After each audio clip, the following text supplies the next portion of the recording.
Let's roll. The Wicked Wednesday has begun. The pimps, the players, the hustlers, the people that bust them, and everybody else in between, from Costa Rica to California, Montreal to Minnesota. The late night anger management class has begun. It's Wednesday night, which means Babano steps up and joins us. He'll join us in a couple of moments' time. We actually have quite a lot of late night action going on right now as we speak that will track throughout the evening, including the Minnesota Timberwolves and the Houston Rockets. It's 20-12 right now, early. There's 3.5 minutes left in the first quarter of play. And the T-Wolves are playing very, very good right now. They're not really making any mistakes. They're blocking shots. They're hitting shots. T-Wolves will come to play this evening. We're on the T-Wolves. And if you listen to the radio show today, or if you watch the promo video that we did for this show tonight on SBR's Twitter page and my YouTube page, etc., then you know we're on the T-Wolves. But it's still early, as I said. I'm also on the over, but I was on the over of that motherfucking Cavalier-Pacer game as well. Late night action. No one cares what happened. You guys are tuning in to find out what's going to happen. So late night action, we've got the Predators and the Avalanche. Of course, the Avs got back on track, won game 3. I think the Predators win this hockey game this evening, and they're basically starting in a minute or so. The over/under 6. I really don't have a strong opinion on the total of this game. I generally like to bet the under when the total's this high, but I do think Nashville are going to win the hockey game. I think Nashville are going to win the Stanley Cup, or at least get to the Stanley Cup. You can't discount Sidney Crosby and the Pittsburgh Penguins. Could be a rematch. I think it's going to be a rematch of last year's Stanley Cup. So I think the Preds win this game. They're minus 170, though, right now. And then we've got the Sharks and the Ducks, and I believe that the Sharks are going to sweep the Ducks this evening. So I like both the favorites tonight. If you parlay them both, you don't want to lay the 170 and the 180, you could parlay them. It's plus 144. I threw together a parlay tonight. My money was tied up. I took the Oakland Athletics today. The game took like fucking 5 hours and 50 minutes or something, man. I took it at 4 o'clock for a little afternoon action. And the game didn't end till like, I don't know, 9:45. It ended like recently, 20 minutes ago or something. And Oakland ended up winning after being down and up and all around. It was a crazy motherfucking game, but it's been a crazy start to the baseball season.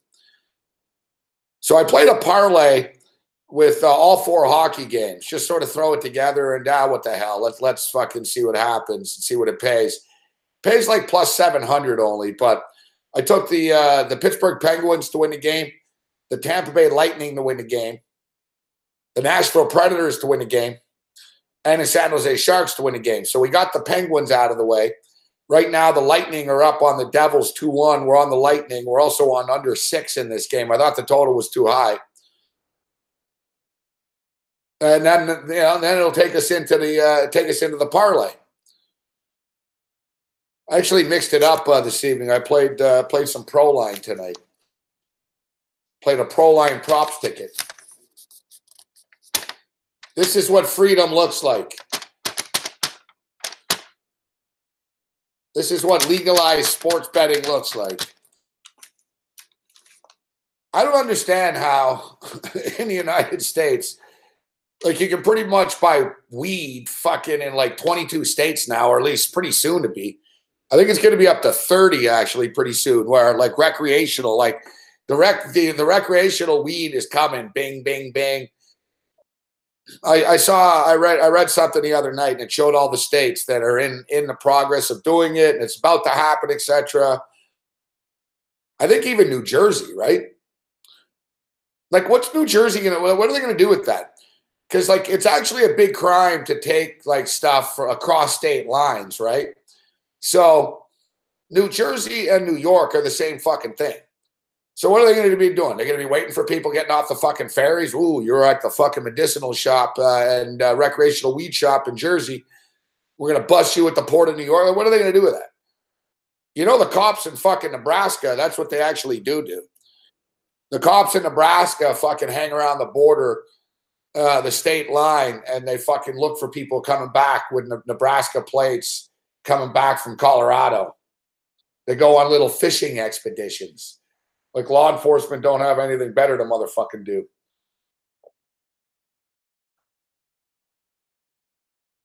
But what I don't understand is you can buy weed in fucking like states that are run by Republicans, yet you can't bet on sports at like a 7-Eleven. Yet in Canada, we could fucking bet on sports at a corner store, for the last like fucking 30 years. Yet it takes them like fucking 30 years to legalize marijuana. It's amazing. It's like, just take the same approach. See, the sky didn't fall because you had people betting on sports at corner stores. And in fact, nobody wants to fucking do it because you fucking give people shitty odds. But I figured, hey, what the hell, I'll mix it up. I played a ticket over the weekend and I won, so I had to cash it, and I got suckered in. So I played a prop here, put $20. If it wins, it pays $74.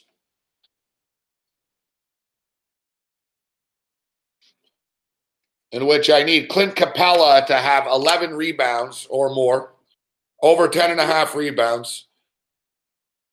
I need the Minnesota Timberwolves to hit over 8.5 3-point shots. And I need the Houston Rockets to hit over 14.5 3-point shots. Ugh. It's a lot of fucking 3-point shots.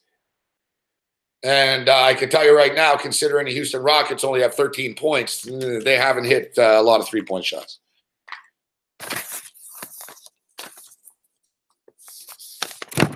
Oh, I also like the Houston Astros tonight. What time's that game at? Is that like right now?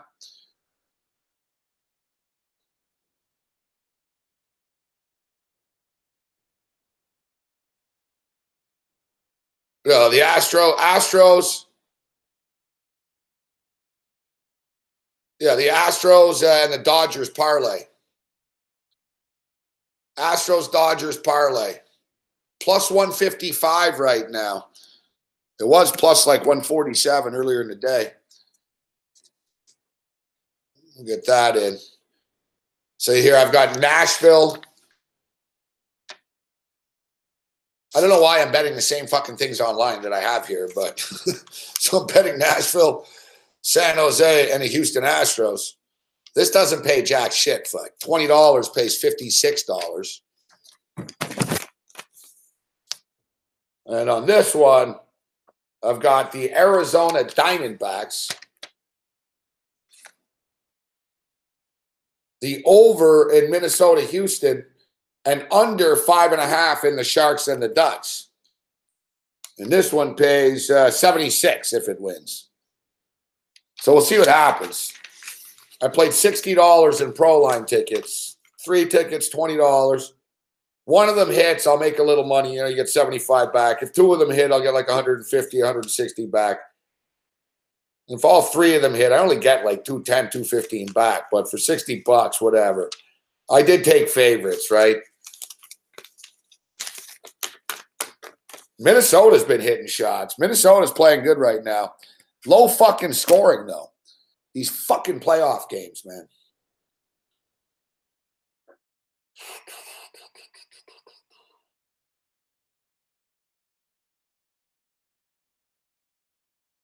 Unfortunately, still no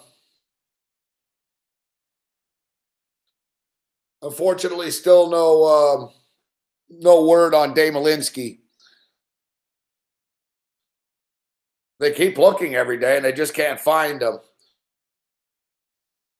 I'm starting to suspect foul play, to be honest with you, as I brought up last night.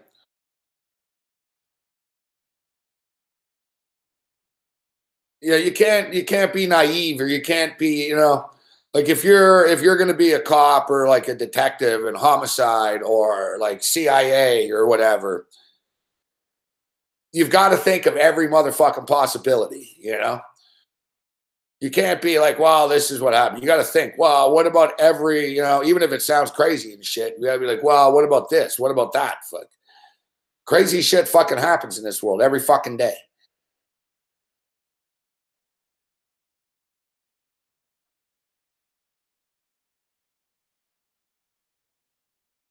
Well, I don't know.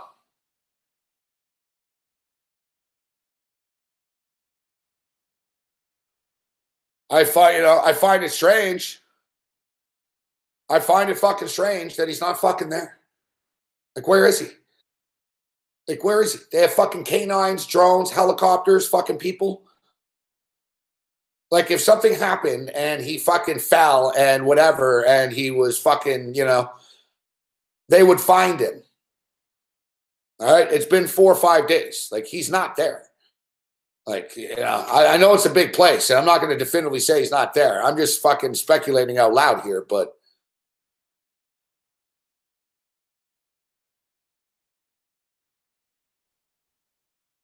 like, I don't fucking know. It really is a fucking mystery. Like, I don't know. His fucking car's there. He's not there.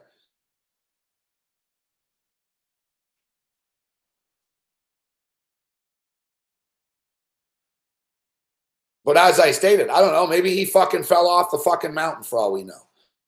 Right? Like, people are found a long time after the fact, but they've had a pretty heavy search party up there. And he's not fucking, he wasn't on fucking, survival of the fucking wilderness here. The guy went for a fucking walk to look at some fucking trees. He wasn't fucking climbing with fucking, ropes and fucking tied on the side of the fucking Mount Everest. There's fucking trails and shit. Like, yeah, it's the most dangerous thing is fucking snakes and shit. It's like he told his mother, the most dangerous thing that could happen, his mother was worried before he left. He said, the most dangerous thing that could happen to me is my car breaks down on the way there.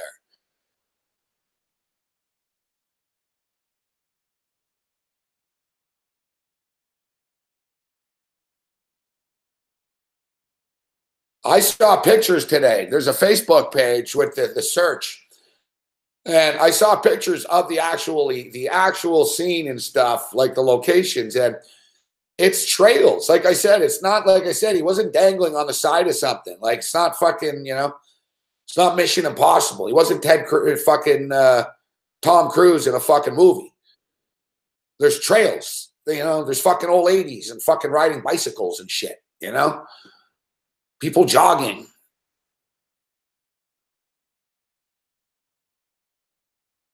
But I'm just stating, like, there's no doubt about it. You can't tell me that someone it's like fucking when fucking chicks go missing in the park, fucking jogging and shit. There's fucking psychos, man. There could be a psycho lurking in the fucking woods up there. Like, who fucking knows?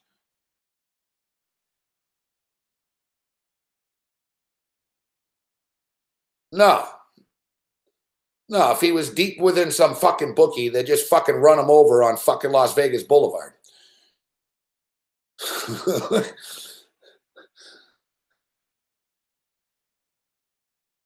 I don't know. Like,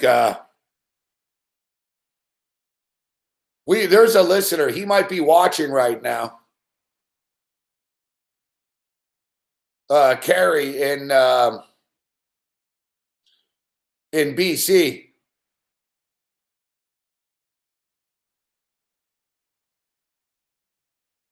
And he's a longtime viewer, listener of this show, and he sent me a tweet. And Carrie, unfortunately, his father was missing for 8 years, and a similar situation. He was in, they lived in British Columbia. He was in a rural area, and he disappeared, and he was missing for 8 years. And it turned out he was murdered. Like, years later, they found out, yeah, indeed, yeah, he was murdered.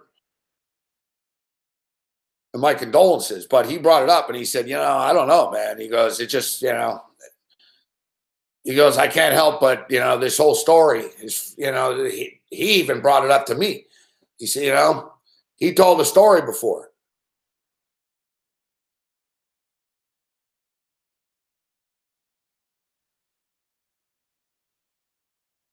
It really is. This is like a fucking Dateline or something, man. Like, what the fuck happened? Push, he fucking vanished.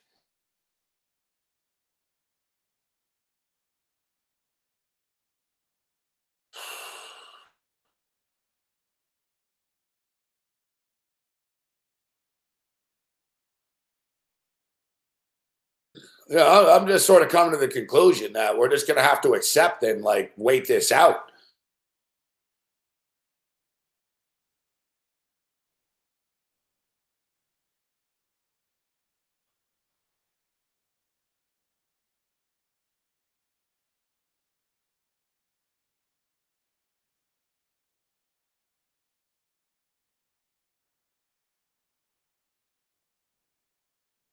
And the thing is, as with each and every passing day, guys,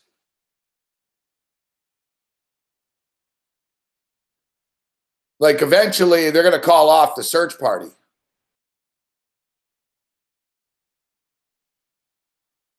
right? Eventually they're going to call off the. Eventually they're going to call off the search party because they can't look every day. Like the volunteers and the mountain rangers and shit will look, but as we speak right now, you know what I mean? There's some chick that just got, some girl probably just got kidnapped somewhere or something. Las Vegas is a crazy fucking city. Like the cops can't go out there every fucking day.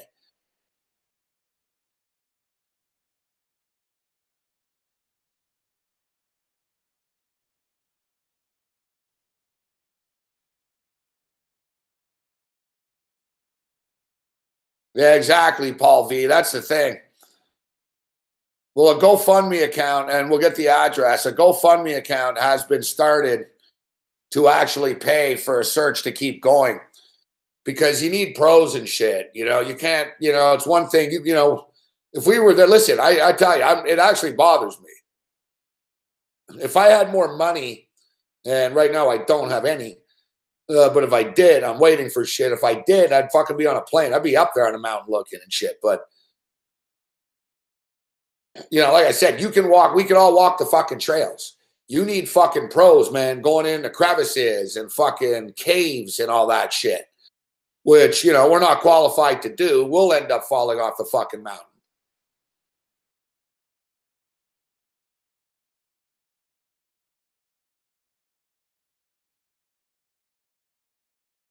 No, I didn't see SBR's donation. That's very classy. No, I know. Listen, SBR, there's a lot of people on SBR that are very, very upset about this.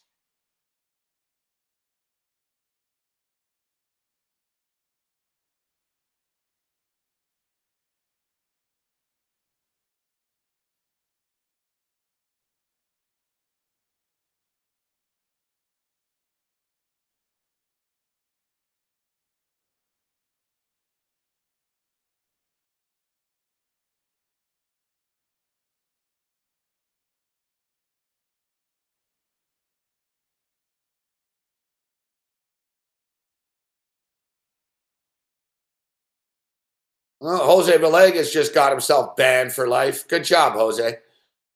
I hope the pop was worth it.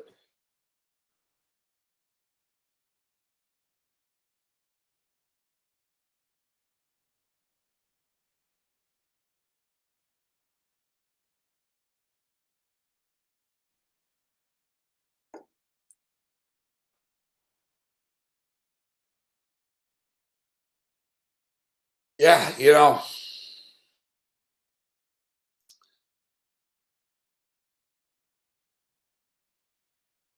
all we can do is hope for the best. Hope that there's some crazy motherfucking story behind this, or hope right now that he's gonna get found. Holy shit, here he is. Fuck.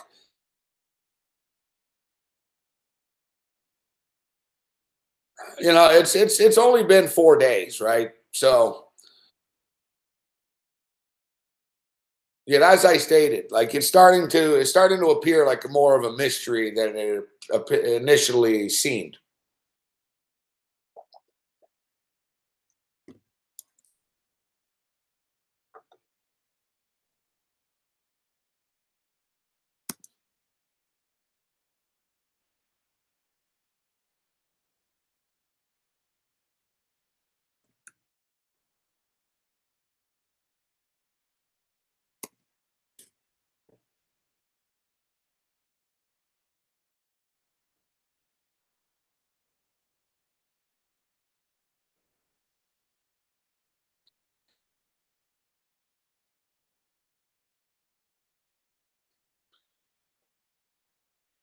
Yeah, and I don't know, man. Not to, considering how the Las Vegas Police Department handled fucking the Mandalay Bay stuff and Sheriff Joe Lombardo, I don't really have a ton of confidence in them, to be honest with you.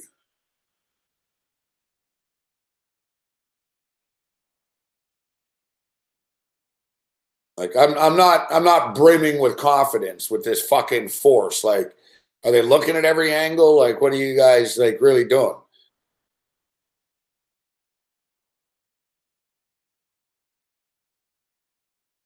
And like I said, there's so much shit that goes on in Vegas, right? Like I said, as we speak right now, there's fucking some girl getting tortured in a fucking basement somewhere there, right? There's crazy shit that happens in that city. So they'll be like, yeah, the dude went missing or fucking whatever. Like this ain't like CSI. Like they need like some fucking serious fucking cops. And all right, let's fucking figure this out. Fuck.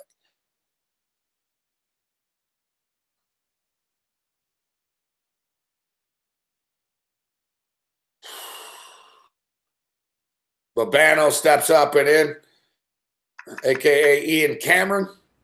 Babano, I know you're a big fan and are a big fan of Dave Malinsky. It's been a somber week, tough week. And it's starting to become a confusing week only because, the constant searches. I've been following it very closely. And I don't know. I just don't fucking understand it. I just don't. Like if he fell, if he got injured, if he got attacked by a fucking mountain lion, there'd be clues. It's like he's fucking vanished in thin air.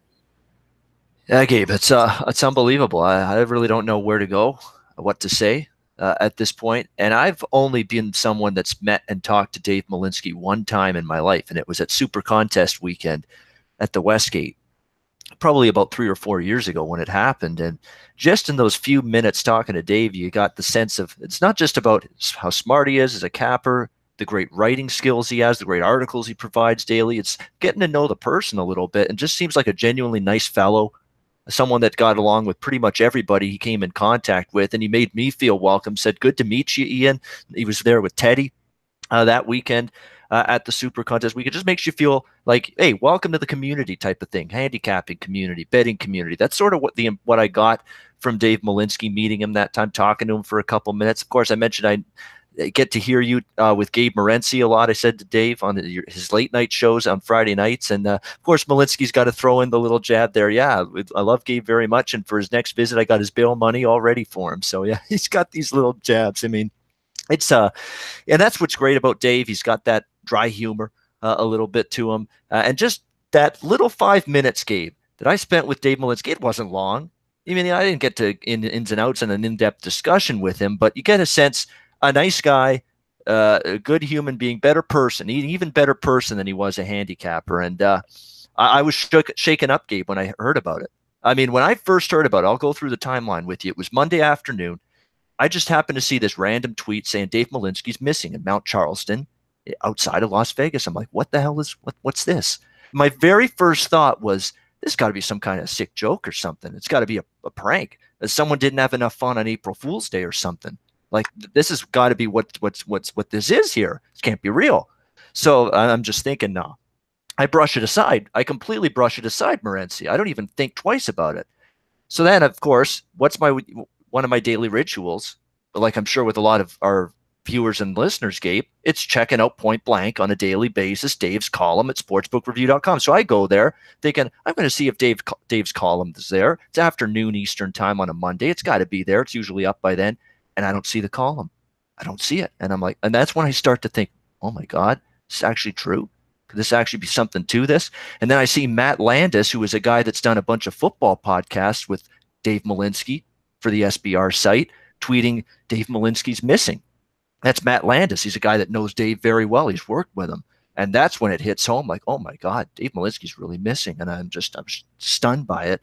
And ever since then, I mean, I've been just worried sick about the guy, and hoping, like everybody else, Gabe, that he's brought home safely. And unfortunately, the more time goes, the more worried you get. Yeah. I found out in a similar situation. When I just saw on Twitter, and I wasn't online at all.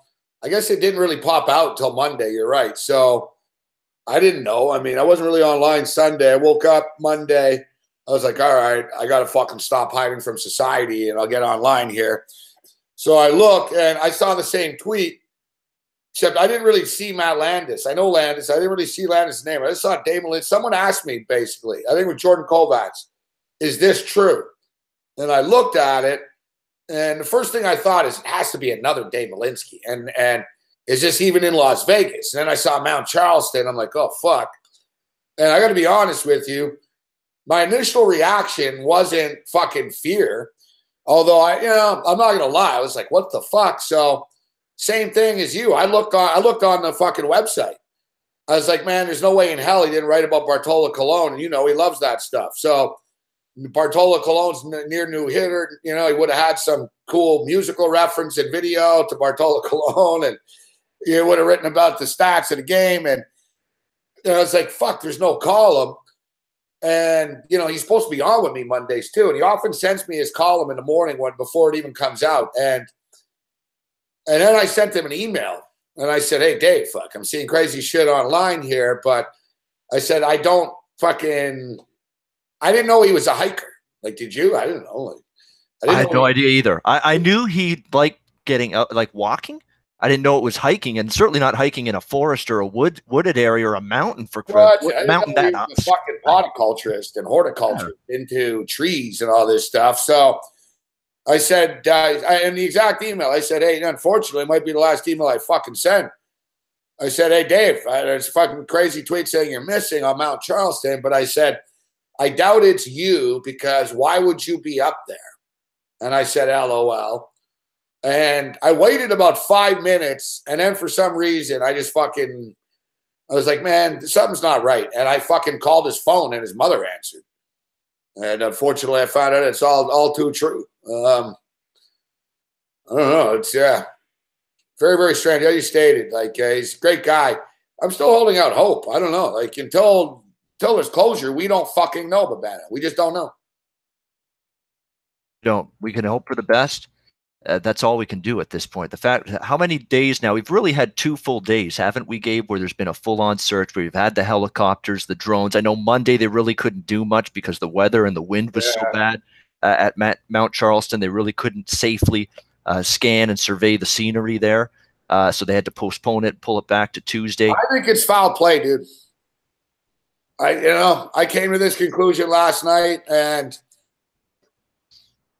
dude, people saw him. There was witnesses that saw him at 3 p.m. there. Fine. He was hanging around the trees. Hey, how you doing? Like, he was fine. Something fucking happened. Something happened up there. He didn't fall off. He didn't get attacked. He didn't get fucking strangled by a snake and eaten by some fucking Jurassic Park dinosaur up there. Something fucking happened up there, man. Yeah, it's not a jungle or anything in there, for crying out loud. Like, what's going to happen in terms of big time, serious, peril there, other than, from really wild stuff. But, to me, the fact that there's been no trace, Gabe, that's you're right. You hit it on the head. Like, there's been no trace, no sign of a body anywhere or anything like that. Like, there's no sign of, have they seen, a trail of any kind at all in these last 2 days? We have no idea.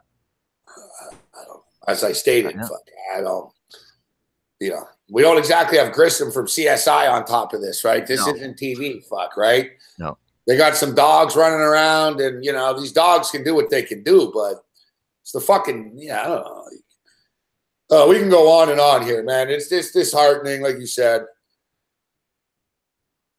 I will. You can't. We got to keep faith, but at the same point in time, like, it fucking rattled me too. I mean, I'm good friends with the guy. And, he's been extremely nice to me. And I've known him a long time, like 16 years. And we've hung out countless times. Like, even, in Montreal, years ago, we went to a Champ Indy fucking race type shit. And it's crazy. We went there, and I had a media pass, right? So I could get into the pit area, but, like, he knows everybody, like, I had a media pass. So we went, and he had a pass. And I was like, oh, you got a pit pass. How'd you get that? And he goes, oh, I have a few friends that are here. And he took me. We went into the fucking VIP tent. It was like the owner of the fucking Champ Card Series and champagne, like the real VIP stuff. And he did work for like the Sportsbook that was the sponsor or whatever. And like, I don't know, he knew everyone there. Like the guy's buddies with the mayor of Vegas and shit, the Goodman family, right? Like, all people from all walks of life are very concerned. And it's fucking baffling as hell. It just is. It's a fucking mystery, man. And yeah, his life, you can tell he's got a group of people that care about him. No question about that. You got this is being reported in the New York Times or one of the New York papers. I know had a story on Dave Malinsky's disappearance. It's everybody in Las Vegas is well aware of this. They even mentioned it. Teddy and Paulie Howard, of course, who have worked directly with Dave on a daily basis behind the scenes with Sportsbit. Dave's on with Paulie and Mitch Moss on VSiN. I mean, you go on down the list. I mean, there's just they work directly with Dave. They're worried sick. They mentioned it. We hope we find him. We're holding out prayers and our thoughts that he's returned home safely. Certainly, I am, Gabe. I'm shaken up, and I have only met Dave and talked to him for 5 minutes. You have known him for 16 years. He's just not one of these guys that comes on and talks sports betting with you weekly on one of your shows. He's a friend. You've talked to him, I'm sure, about personal situations, life situations. You've confided in him as a friend, I'm sure, over the years. Of course, it's going to hit home for you, no question. And we were all worried sick. We hope things are going to be good. Dave, to me, what's brilliant, too, about Dave is that when he says something that you want to chuckle and laugh, the whole time he says something funny, he doesn't break character, so to speak. He keeps the same tone of voice. He never ever laughs when he says something funny. It's nice. The same calm Dave Malinsky dry wit. He brings that. And his knowledge is not just related to sports. I mean, he can talk wine. He can talk different restaurant culture, historical things, politics. He's very smart about all of that. Music. Is there anyone that knows as much about old classic music as Malinsky? And he puts that into his point blank column on a daily basis. He really makes us smarter. He makes us better people. Honestly, I believe that. And we're hoping for the best, Dave. We really are. I mean, Godspeed. Thoughts and prayers that you're coming back home in Las Vegas, and we get to see you right here on this program on Monday nights in the future, my friend. Well said, Urbano. Well said. So 46-32 right now for the Houston Rockets. Rockets turning it up a notch, going on a little bit of a run here. Yeah, we are getting double digits. Minnesota, unbelievable. I don't know how many points in Minnesota scored in this second quarter. Like, that. Well, not many. It's 46-32. They outscored 28-9 because they were winning 23-18 before to start the game. The kind of run the Houston Rockets are fully capable of when they turn it on. And they're in one of those runs right now. And Minnesota, they're also capable of one of those runs in this kind of direction against them, where they can go on, get outscored 14-16-2 like they are right now. That's what you get with this Minnesota team. They're young. I don't think they're particularly well coached this season under Thibodeau. We've talked about that ad nauseum. I'm not big on the job he's done with this team.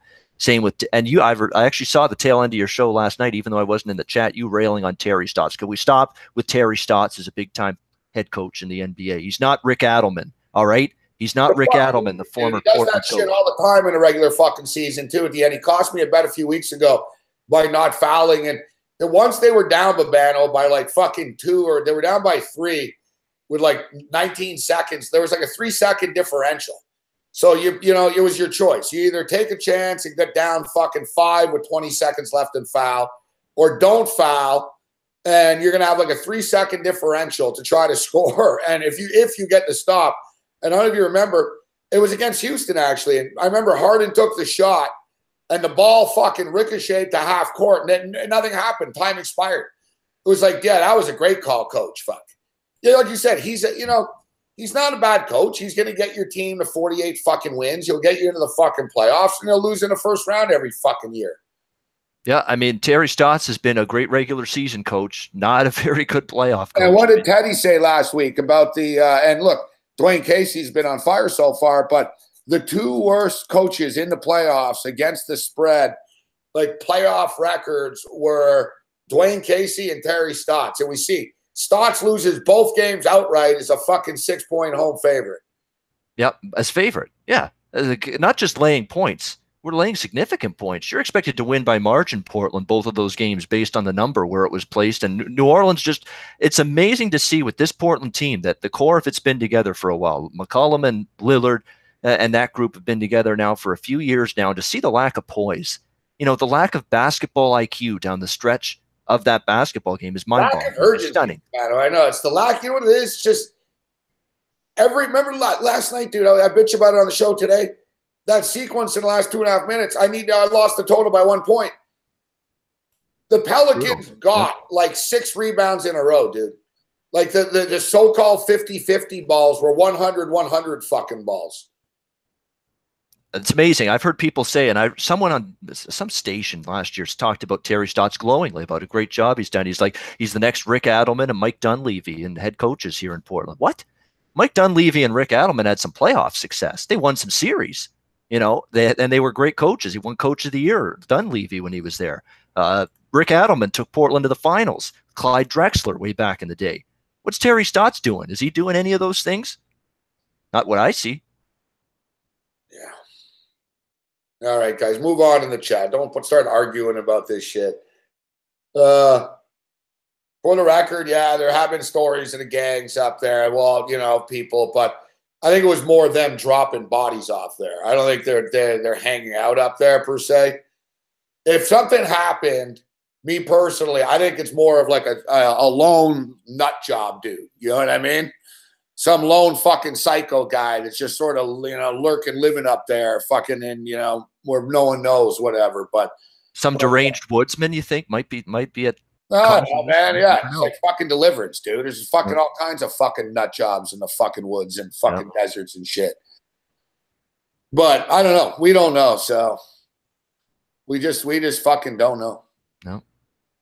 All right. All we can do is wait and hope for better news on Thursday. So how about last night? Good news.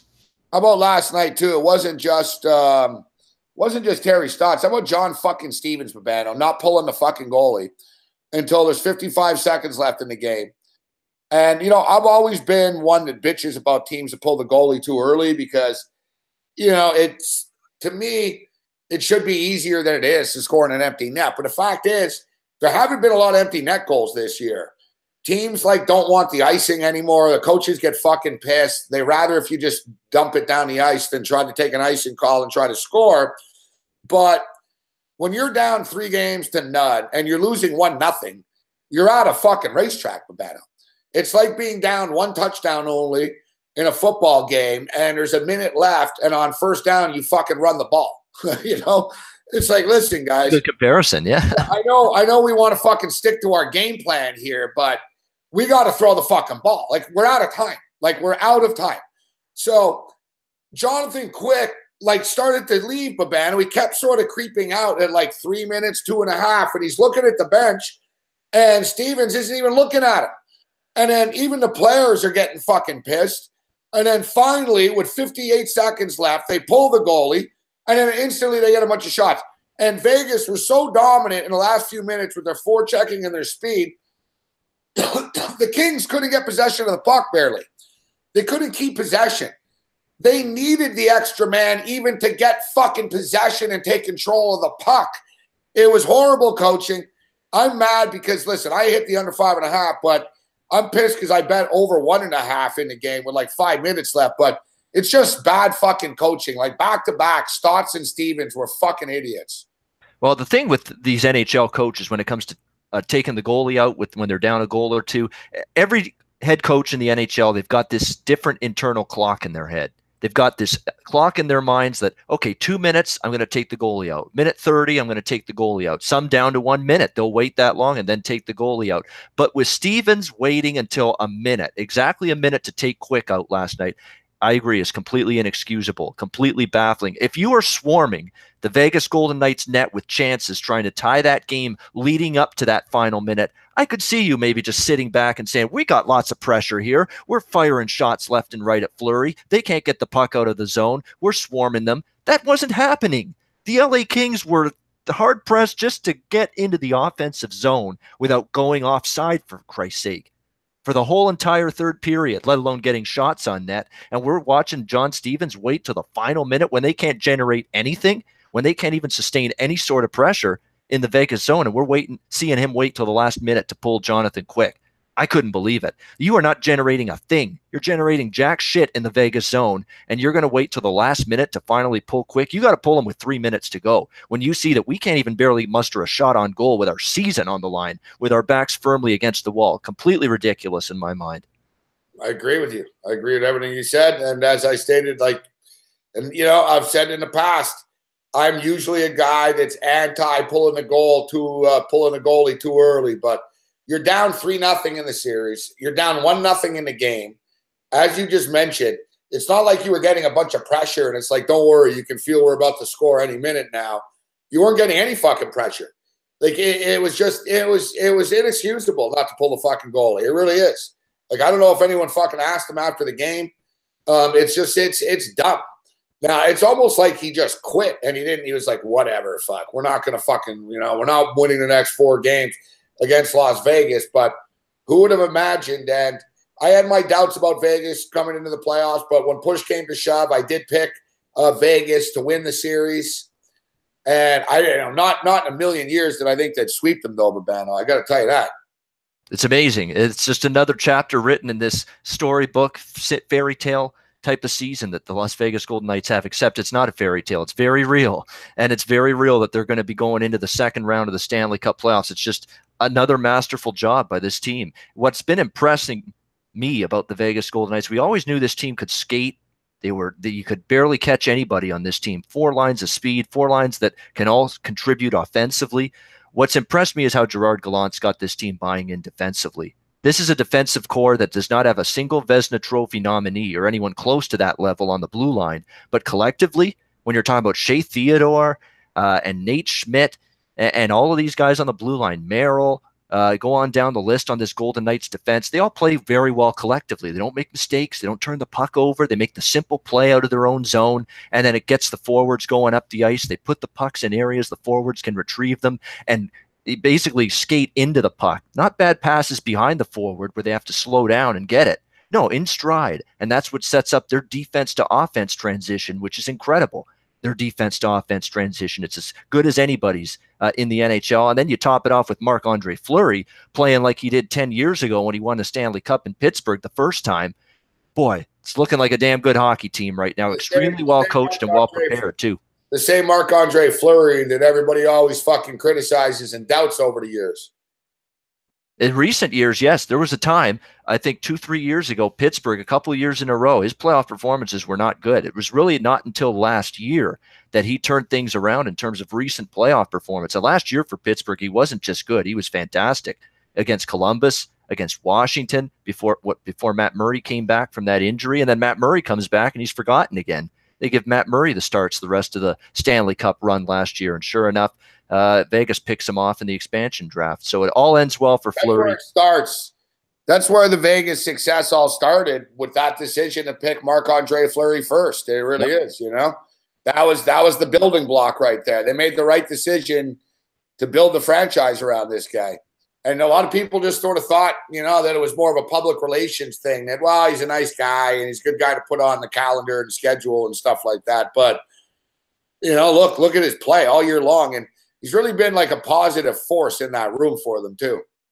Oh, you just see the guy interacting with the media. I mean, he's joking with them. The media's trying to ask him a serious question, and Marc-Andre Fleury throws out a curveball and jokes about it and laughs. But he gets the media laughing. The media's not looking at it like, hey, he's trying to shirk our question. He actually gets the media kind of chuckling along with him, and they roll with it.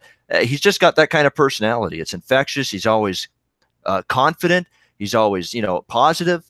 He's always trying to help his other teammates. He's a jokester. He tries to crack jokes and just lighten the mood.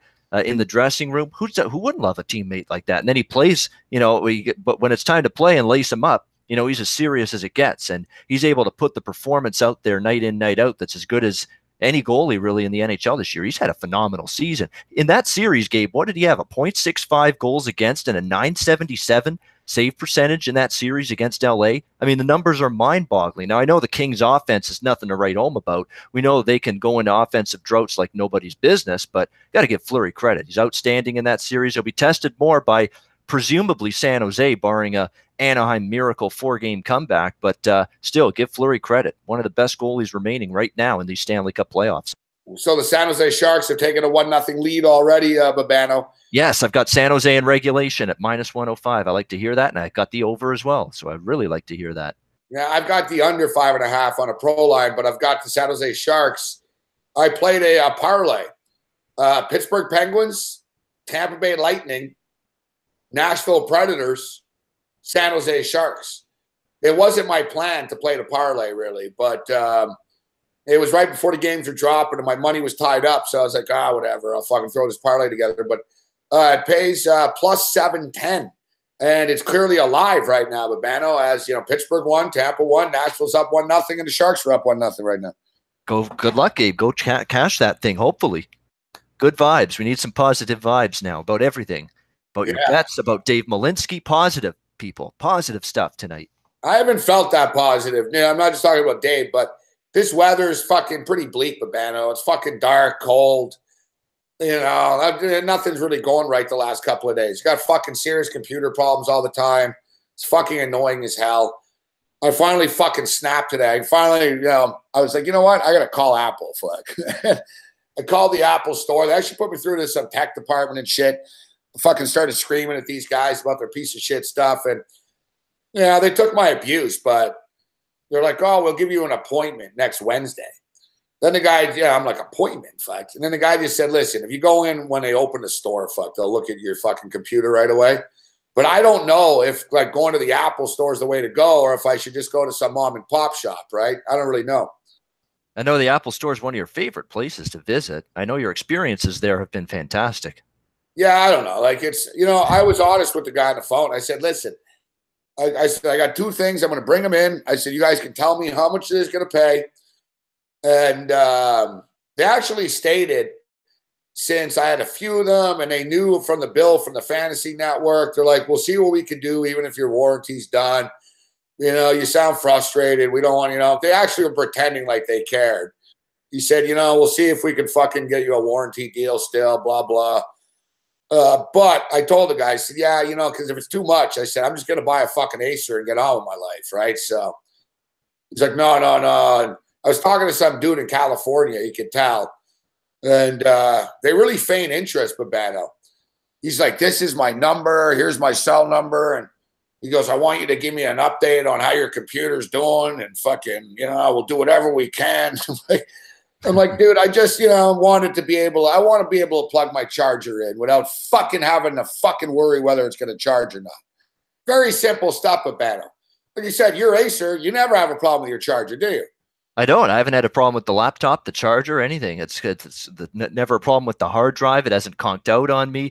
I haven't been able to have any piece of the hardware internally has never malfunctioned yet. Software's been fine, but the hardware has never, it's fucked up once for me yet. So can't complain. Knock on wood. I know people love to bash on Acer a little bit. I have no idea why.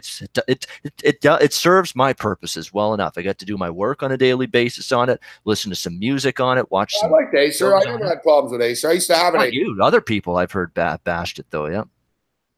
I don't know. It's worked fine for me.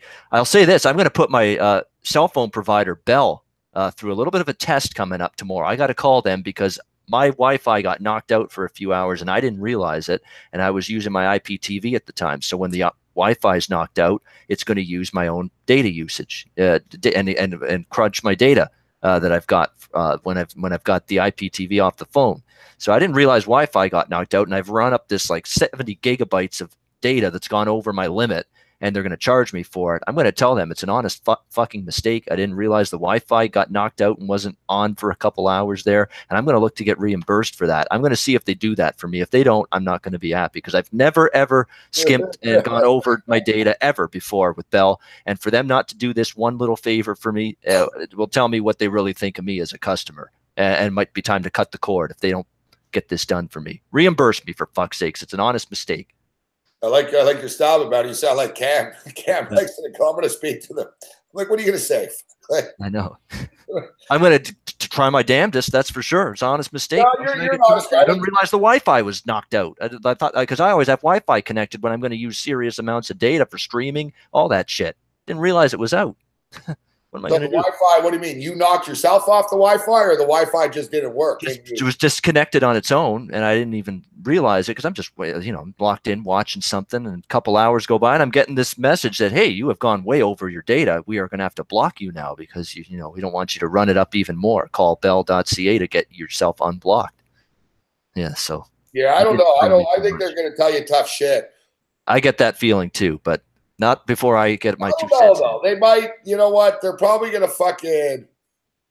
My guess is they'll pretend that they care, and they'll tell you, listen, we'll give you a deal, and why don't you upgrade to this, and we'll knock off. Like they're going to fucking try to upsell you on something. That's how give us an update. That's what I'm going to say about it. They're going to apologize, say there's nothing they can do, but since they feel bad about it, they're going to give you a great deal on an upgrade right now. That's what they're going to tell you. Yeah, of course. So got to put the upgrade. What we can do for you, get another upgraded Samsung Galaxy. Oh, they'll promote that up the wazoo. They'll try to get me in on that. No, just take the damn overage charges off my next bill, please, because I didn't intentionally overrun my data limit for the month. Could you do that for me, please? And of course, and it would not shock me at all to hear them say, nope, no can do. Yeah, if you threaten, if you tell them, if you don't do this, I'm going to move to Rogers. They'll probably do it, but you want to pick your spot for fucking threats like that, right? Yep. you want to pick your spots. It reminds me of Eric Cohen Cohen used to call Bet365 all the time and cry about bets, Babano. I didn't mean to place that. Oh, accidentally. I accidentally clicked on that. Yeah. Yeah. Oh, typical Cohen move. I took the Pittsburgh Penguins, not the Philadelphia Flyers. Like he'll take the Flyers, it'll blow his parlay like tonight, and he'll call. I thought I had the Pittsburgh Penguins, and I wouldn't tell you. It was a mistake. I didn't do it in good faith, and he used to do it. And once he actually fucking talked him out of a fucking bet once, somebody got hurt and shit, and that's tough shit, Babano, right? If you bet on a game and a guy is ruled out before the fucking game, tough shit, right? Like that's life. That's why, that's betting. That's why there's a fucking marketplace. Yeah, I don't call Pinnacle when I say, oh, I bet on Cleveland. I thought LeBron James was going to be in. Yeah, what are you going to do? Oh, I didn't know that fucking doesn't work that way for those fucking bench today. So, it actually worked a couple of times. And he used to go back to it all the time. And finally, fucking Bowman's for Bet365, they fucking said, if you ever do this again, we're going to close your account because you clearly don't know what you're doing.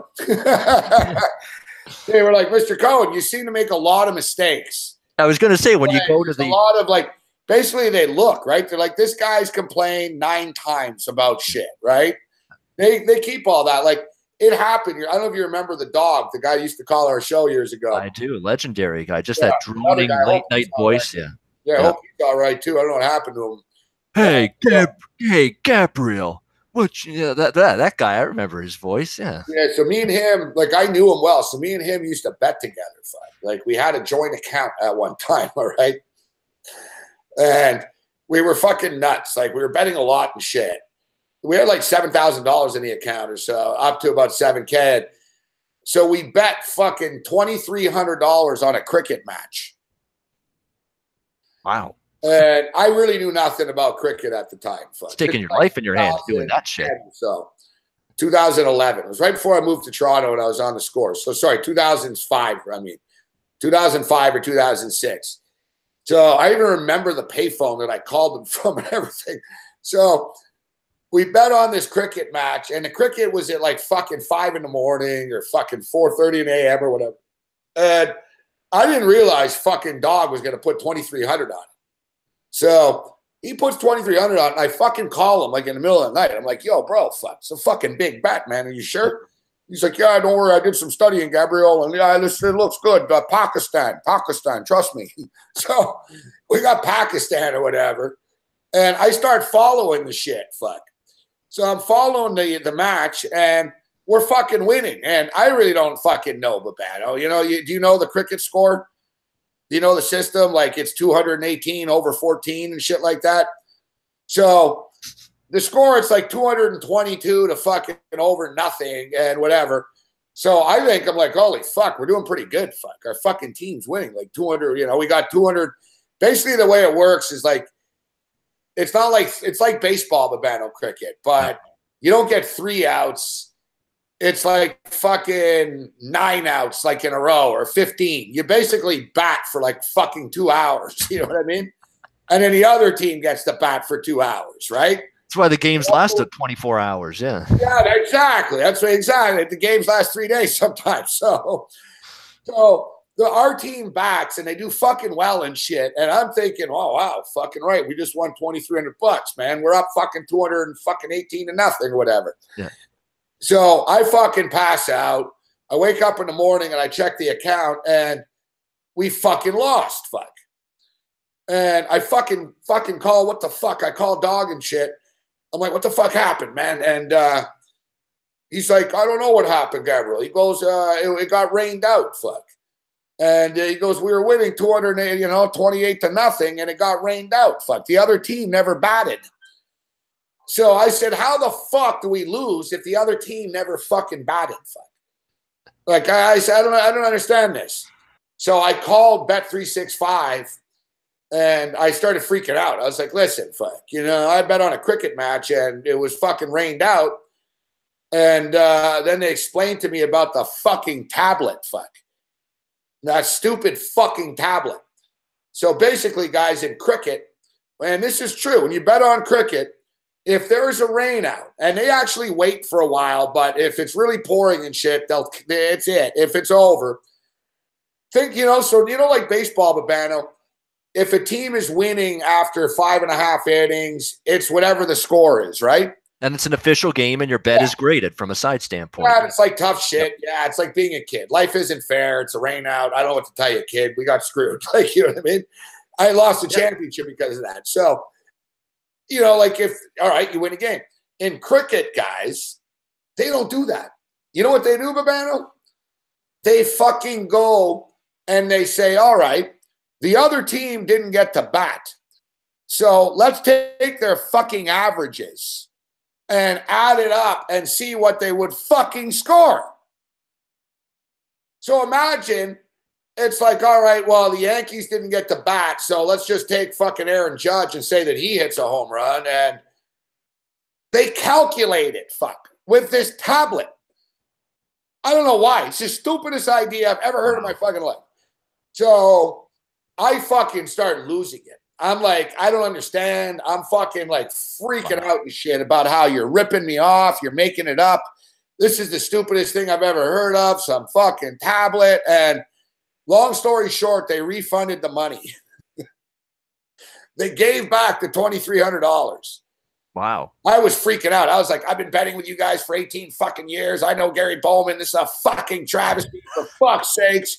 I was like, I swear to fucking God, I'm going to go on the fucking radio tonight. I'm going to fucking tell everyone, you fucking rip people off, betting on fucking cricket.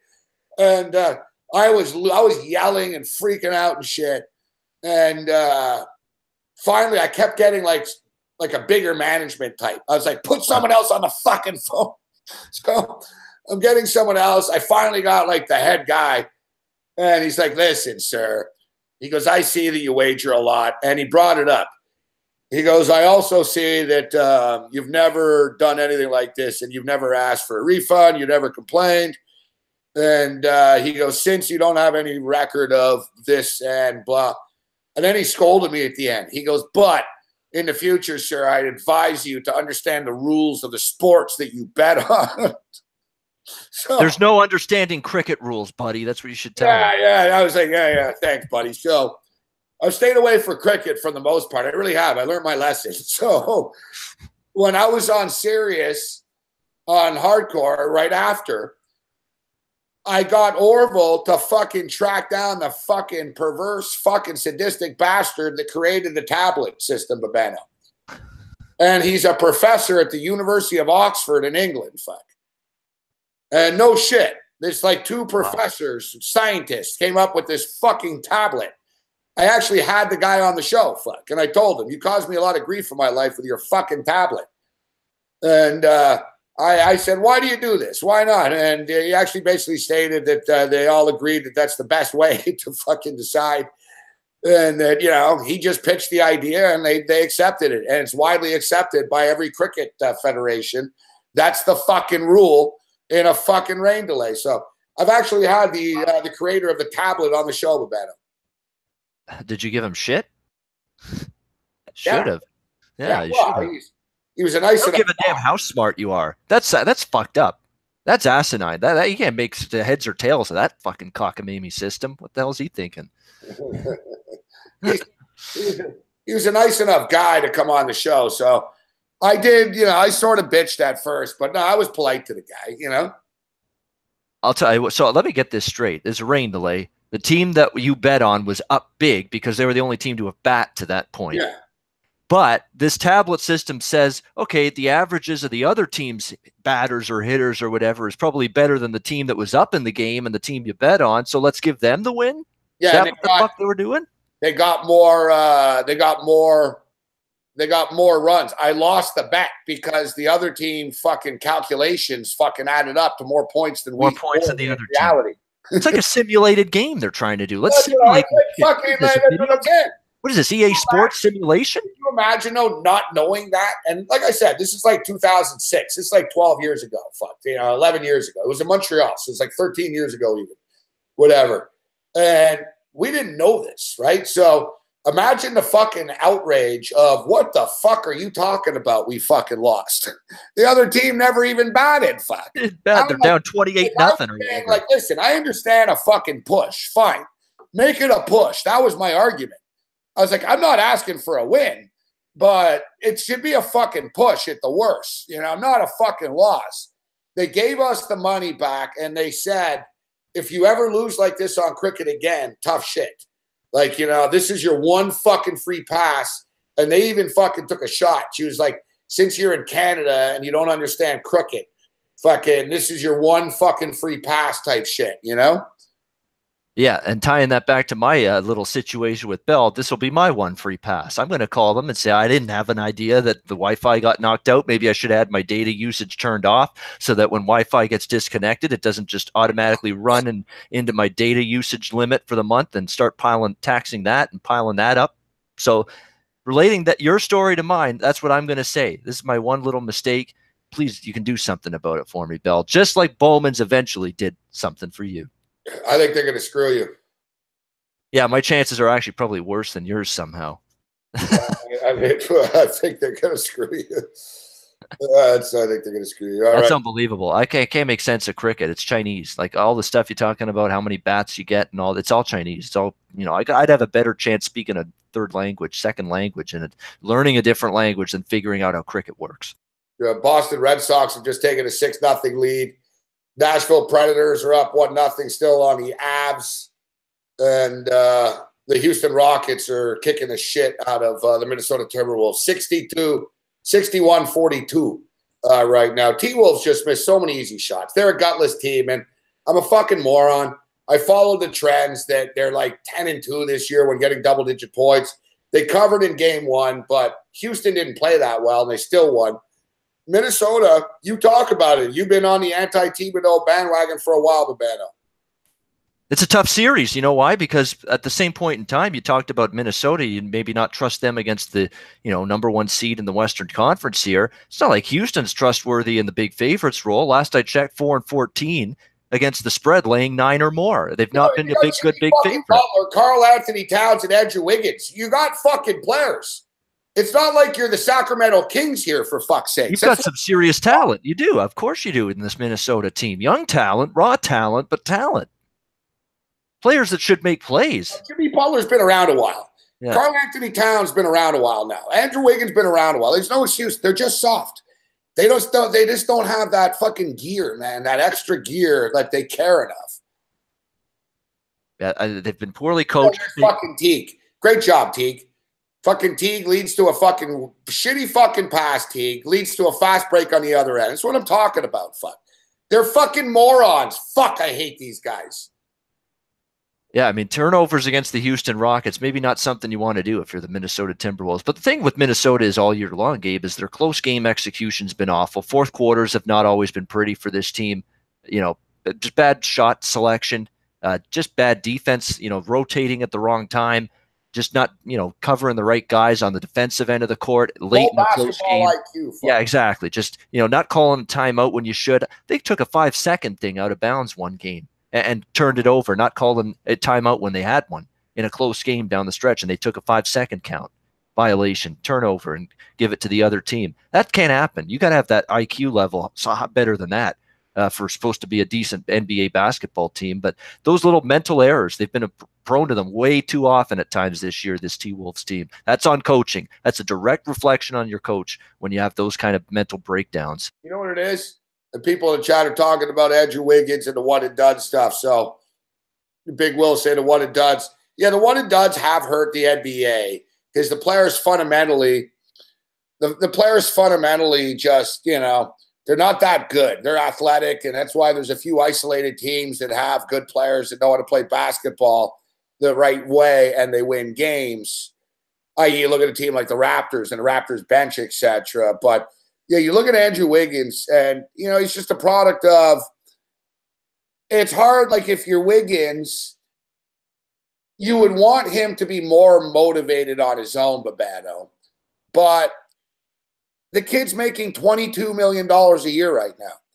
Whatever, man. Like, the max contract is 27. Fuck. You know what I mean? So it's hard to, for him to, I got to get a lot better. He's already fucking got $150 fucking million, and he doesn't even sweat when he plays. Like, once they give you the money, it's up to you to actually want to fucking become, like, a respected player in the league as opposed to just a rich kid in the league. And it seems like the T-Wolves guys, they're just complacent with being rich and shit. And we can't say they're losers. Can we say that Andrew Wiggins is a loser? He's the number one pick in the fucking draft, and he's got $138 million fucking dollars, and he's 26 years old or whatever. So, no, 25 years old even. I don't even think he's that old. Not that old, I don't think. 24, whatever it is. He's not a loser, but he's got to want it more, man. Like, that's the difference between being a great athlete or not, is once you get the money, are you going to fucking take it to another level? Like, and the problem in the NBA is they give everyone a max fucking contract. There's not enough discrepancy between everyone. You know what I mean?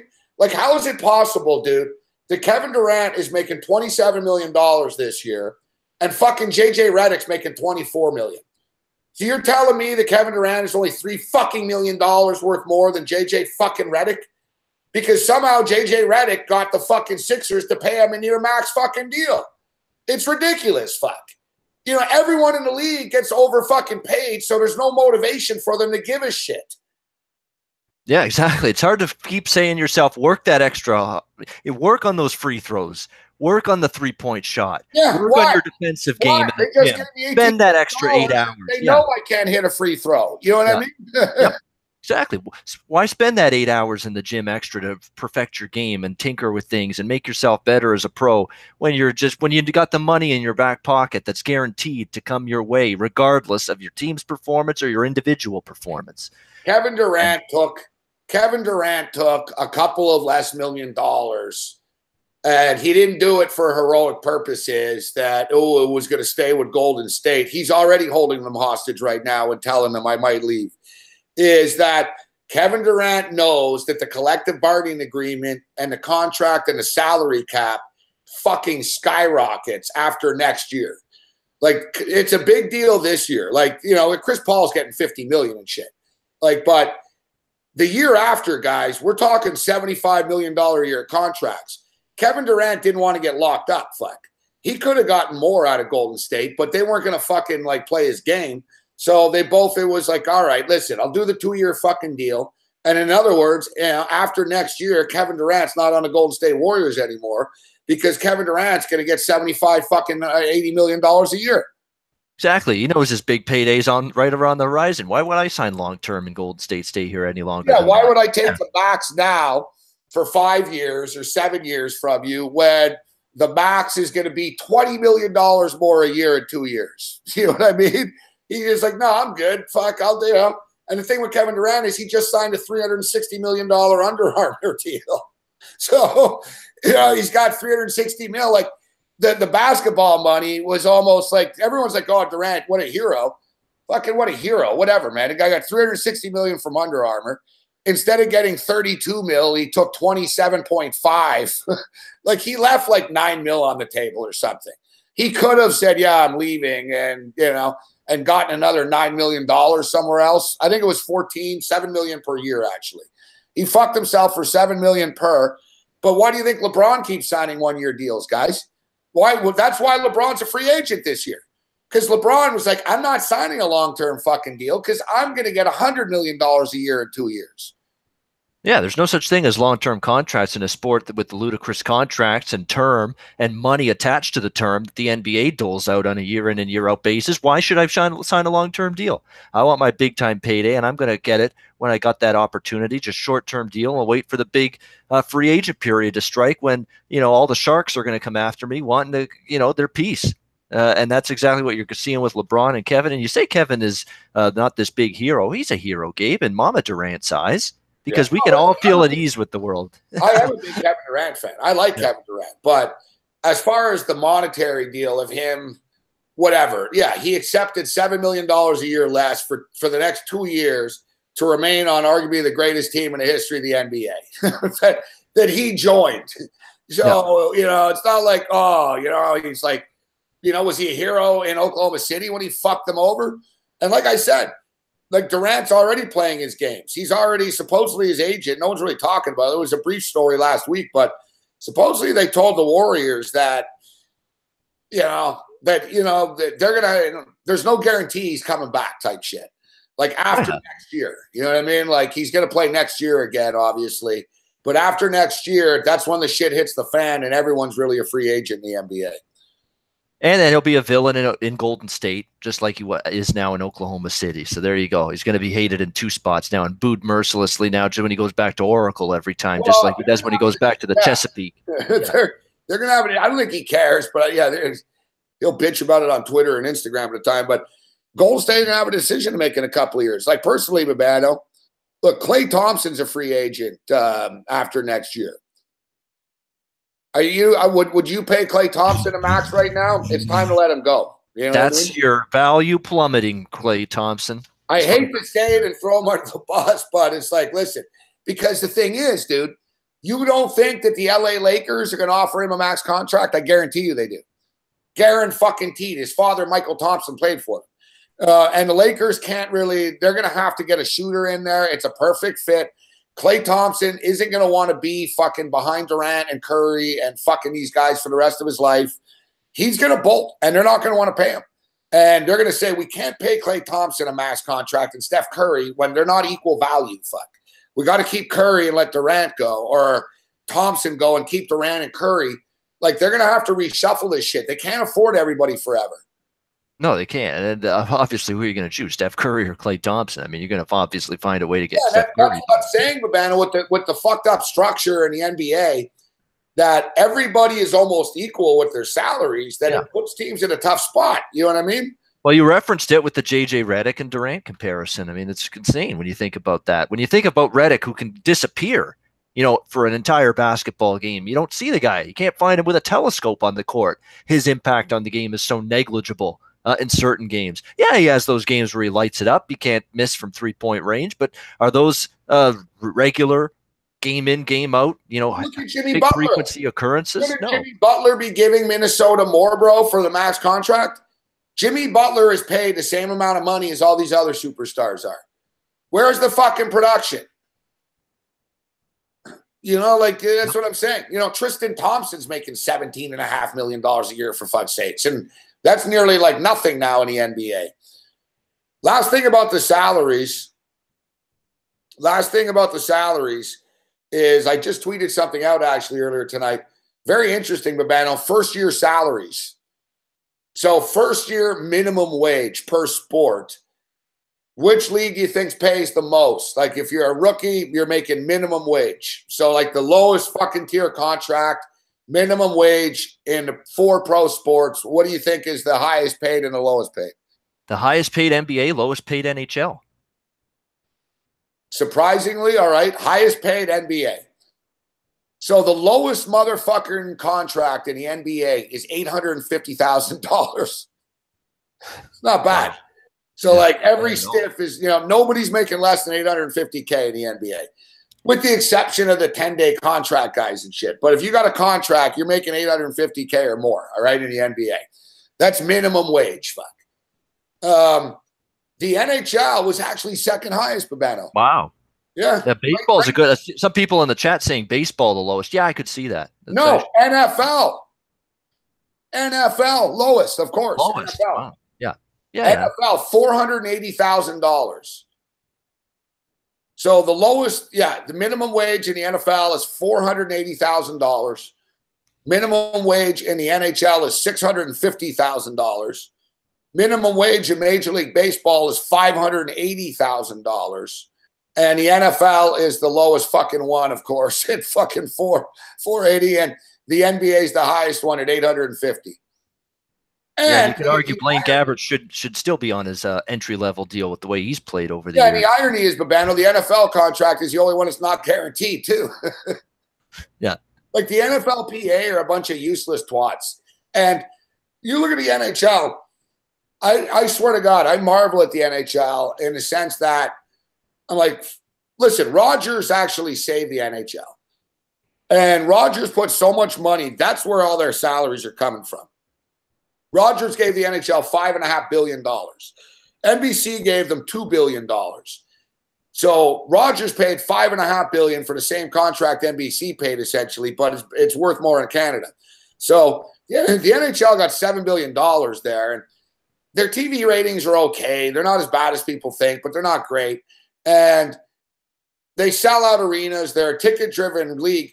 And I'm always like marveled at the fact that some NHL guys are making 10 mil and shit. And I'm like, where do you think the money's going to come from, buddy? Fuck. Like, you know what I mean? You got 2 million people watching your games if you're lucky. Like, you guys are lucky you're making 8 mil a year. Yet you look, who's their fucking player rep? Donald Fear. Right. NHLPA head. Yep. Yeah, he used to do baseball. By far the most feared man in sports litigation.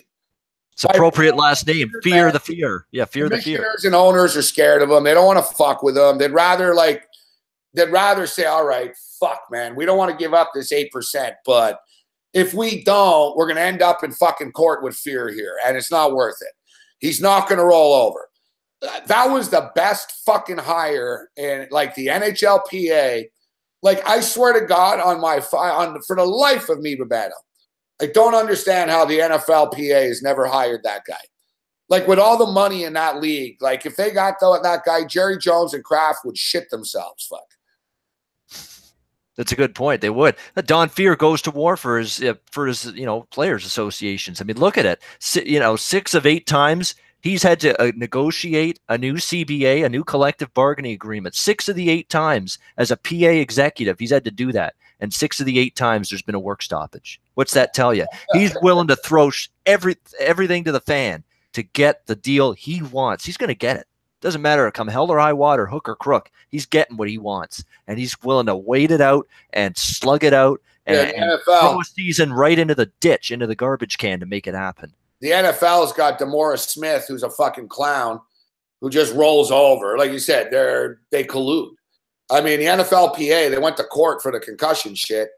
And the NFLPA and the NFLPA lawyers advised the former players to take the deal.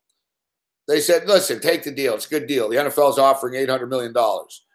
And the fucking judge, this never happens, but the judge actually said, listen, $800 million doesn't cut it, because once you add it all up, you're giving everyone $3,000 here.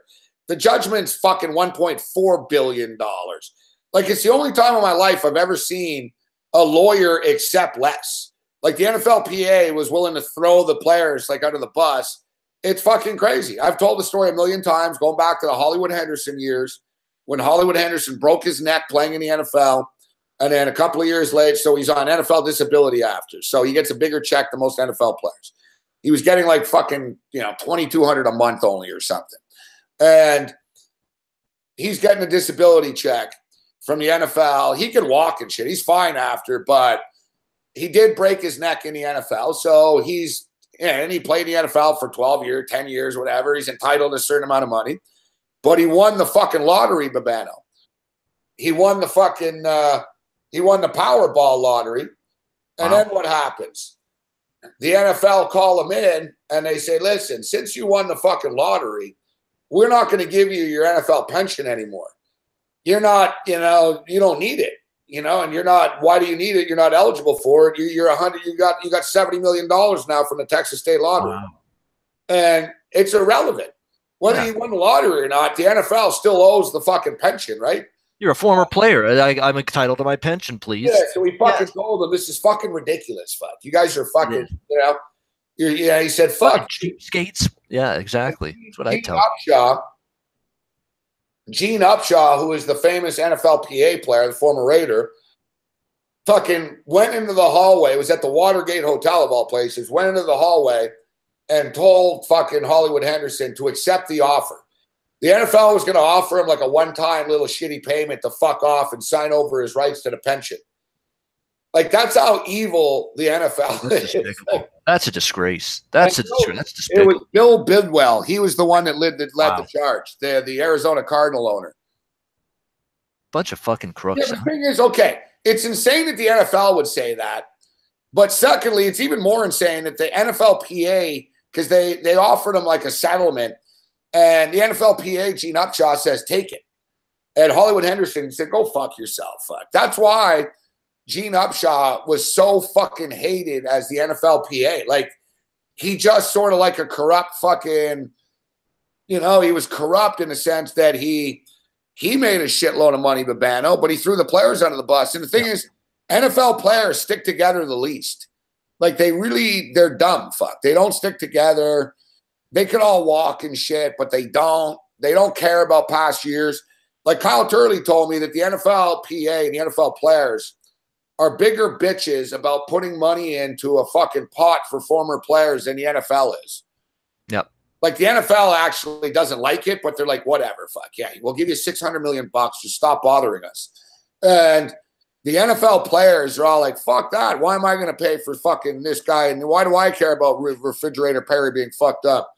Like, they don't give a shit about each other in the NFL at all.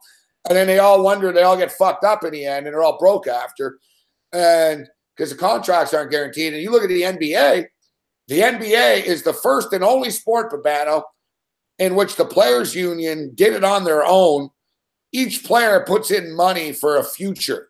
So basically, they're building their own fucking bankroll. If you played in the NBA, you're entitled to get some money from this for the rest of your life. Fuck. You just got to put money into it now. That's fucking smart. And they take care of former players' surgeries. And like the NBA players are actually cool and take care of like the old stars and shit. NFL guys can give two shits. No, they don't. I mean, it's the lack of care and actually trying to fight for the players in the NFL, it's lacking. It's sorely lacking. You see it time and time. The story you referenced, let's take this guy's pension away, who's entitled, who's played in the NFL, who's battled injuries, who's always going out on the field, risking, paralysis, concussions could affect him for the rest of his life. But no, and pension for playing the sport that is a physical grind and a physical tax on your body year in and year out. We're going to take that away from you? What? Just because you won the lottery? What kind of ridiculous premise is that? It baffles me. It didn't help his reputation. We should note that he did freebase cocaine on the sidelines of an NFL game. just adding okay. That there is some pretext, and they didn't like him. Like the Hollywood Henderson story. The Hollywood Henderson story is a fucking crazy one. Yeah, it's what if I have a what if there was a such thing as a sportsmemo.com pension? Not that there would be, but if there was. But Ian's a drunk. He's a lush. He does drugs left and right. We're not going to give him that pension. How cool is that, though? Like, your name's Hollywood Henderson. You're a fucking two-time Super Bowl champion on the Dallas Cowboys, and you're doing coke in the locker room. Like, guys, he wasn't the only one. He just got caught, and in the 70s and the 80s, they were doing blow and shit. But exactly. Look at the era he was playing in. Exactly. Drug era. Coke was the thing. Big time. Yeah, exactly. So, exactly. Like, I wasn't a sideline. I think it was in the locker room. Like, basically, but before a game, he was fucking smoking coke. Like he hit the pipe. Like he fucking hit a pipe. He was like Lawrence Taylor before Lawrence Taylor, essentially. You know, he hit the pipe and he was like, let's fucking go, man. And he went out there. He was a great fucking player. And it was nuts, man. Like he was a big star, but obviously his career fucking took a big hit because of this stuff. And he ended up on the San Francisco 49ers after the Dallas Cowboys. And that's where he broke his neck. And he broke his neck. And then after that, Babano, he was destitute and shit. Because, you know, he didn't make a lot of money in the NFL in the 70s, right? With the Cowboys. And, you know, they made fucking, yeah, they made $400,000 a year in those days and shit, right? So he pissed through his money. He had fur coats and all that shit. So he had no money, Babano. He was basically fucking homeless. He was homeless and he was a crackhead. He became addicted to crack cocaine and was essentially homeless, was arrested for smoking crack with a fucking minor. Like he wasn't like, you know, it wasn't Woody Allen or Sandusky, but he was like on the streets and shit. So he was in like an abandoned car smoking fucking crack with like street kids and shit. All right. Like he hit complete rock bottom. All right. In his life, from Super Bowl champion to broken neck to fucking getting busted in a car smoking crack with kids. Wow. And then he wins the fucking lottery. A ray of sunshine at the end of the dark tunnel, basically. Yeah.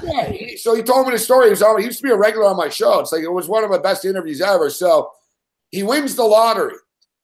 He's a fucking alcoholic. And he's trying to get over the coke and the alcohol and everything like that.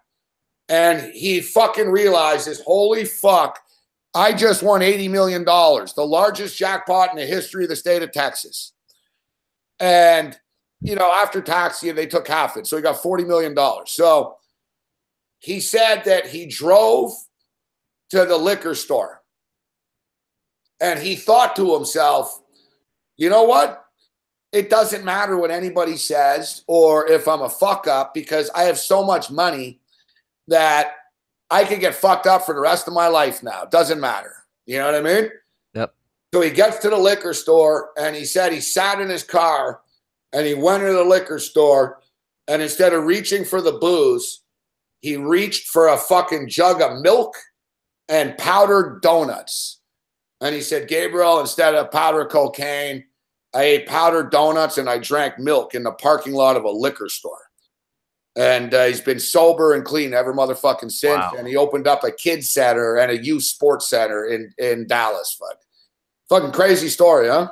That's crazy. I mean, you're seconds away and you're in the parking lot of the liquor store thinking, all right, time to get sauced, time to just go nuts and just, you know, drink ourselves into oblivion for who knows how long, how many days. Imagine like walking in there and you see the booze. Yeah. And he looked at the milk and he said, no, man. No. God, and he basically said, God just gave you this. Like, what are you going to do? What do you know what I mean? Really? He said, God just gave me this opportunity. And he became ultra religious on that spot. You know, winning $40 million will put religion, a lot of people bad. So he was like, he goes, I basically saw Jesus in the, in the liquor store parking lot and realized that no. And he goes, now I eat a lot of powdered donuts. And he started laughing and shit.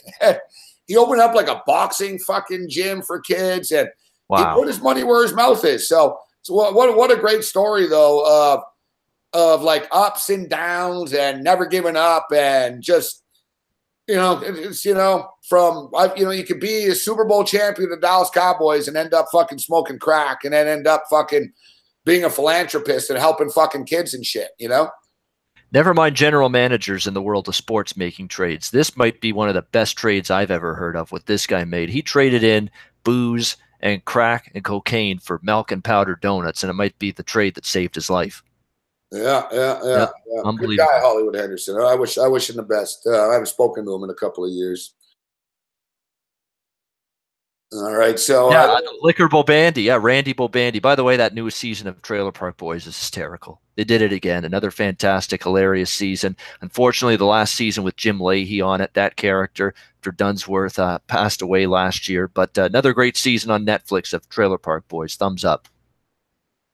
What a terrible motherfucking performance from the Minnesota Timberwolves tonight, huh? Just gutless. You're Getting down by run out of the 20, gym. no urgency. You Yep. scored 56 motherfucking points, guys. 50, are you fucking kidding me? I saw a play just a minute ago where, Taj Gibson, I think he's got the ball in his hand and he just loses it on its own and it goes out of bounds. A turnover. Houston. That's what happens all the time to these. I know. No one's even around you and you just lose the ball on your own. It's like the playoffs. They're just taking shots up like they don't care. They don't care. They're not even sweating. That pathetic I'm shot. a fucking idiot. I fucking knew this, though, dude. I fucking knew this. And deep down inside, I was like, man, Houston's just going to kill them, fuck. Like, Minnesota played as good as they could fucking play the other night, and they still lost. Like, they're shit. They're just gutless, and they're fucking shit, this team, fuck. They're a bunch of fucking clowns, man. That's all they are. Well, obviously, the post-mortem of game one, and I've made this mistake too, was thinking, okay, Minnesota played really good in game one. Houston played poor, but Minnesota good was a big part of the game one story. Well, maybe not so much. Maybe Houston was worse in game one than Minnesota was good, and maybe we're kind of seeing that with what we're seeing tonight. Fuck, brutal. So, how about these long baseball games, Babano? I swear, like earlier in the year, Babano, we talked about how baseball is inevitably in minor leagues now. They start extra innings with a runner on second base. Yep. And I said, it's a stupid rule, and I don't know why you're doing this. There's not even that many games that go to extra innings, and there's not that many long games. Well, I don't know, Babano. It seems like every fucking third game, bro, goes like fucking 15 innings. Oakland and Chicago White Sox started at 4 o'clock and ended around 10. Now they got Cleveland Indians and Minnesota playing in the fucking dark in Puerto Rico right now. They're in the 15th motherfucking inning, dude. I know, it's amazing. That's the game that's concerning me the most because I've got Minnesota in that game. I've got Cleveland, and Cleveland's got a runner on second base. Yeah, they've had chances and squandered it. They look like they're finally going to put the Twins away, and I like Barrios in this spot, pitching in front of his home country, family and friends there. Supporting him, and I knew that he was going to be up for this challenge, and he pitched great. Unfortunately, not getting any run support. You could say that probably for Carlos Carrasco as well on the Cleveland side, and looks like Cleveland's finally going to end this game, and Minnesota gets a tying run in the bottom of the 14th, and here we go still playing 8 hours later, it seems. Unreal. I know they get to tie run. That White Sox Athletics game, how bored stiff are you in terms of your life if you stuck around to watch that game from 3:30 to 9 p.m. Eastern time when it finally ended, that travesty of a baseball game? I'm a real fan. You're coming from someone that watches the stupidest college basketball games, Babano. Don't take pot shots in some other hardcore fan. I know, that's hard. I don't know if I could honestly sit. College basketball, I could sit through that for that game that long. Baseball, though, that's a long time. It's a long-ass time for two teams that are just give the game to the other team, basically, more than who's going to lose the game, not who's going to win it. If you're an Oakland Athletic fan, it was a fun time. Yep. The only thing that sucks that is if you stay forever. You're right. They stopped selling beer after like the fucking 7th inning at these events, right? Yep. That's the thing that I was lucky at the Raptor game. The bartender guys always liked me at arenas, and they knew who I was and shit, so they were cool with me. And they told me the exact moment. I kept checking in with them. I was like, how many more minutes? When are you guys stopping? And then boom, they fucking told me, yo, I was like the last one to get the drinks. And you're only supposed to get 2, but they served me 3.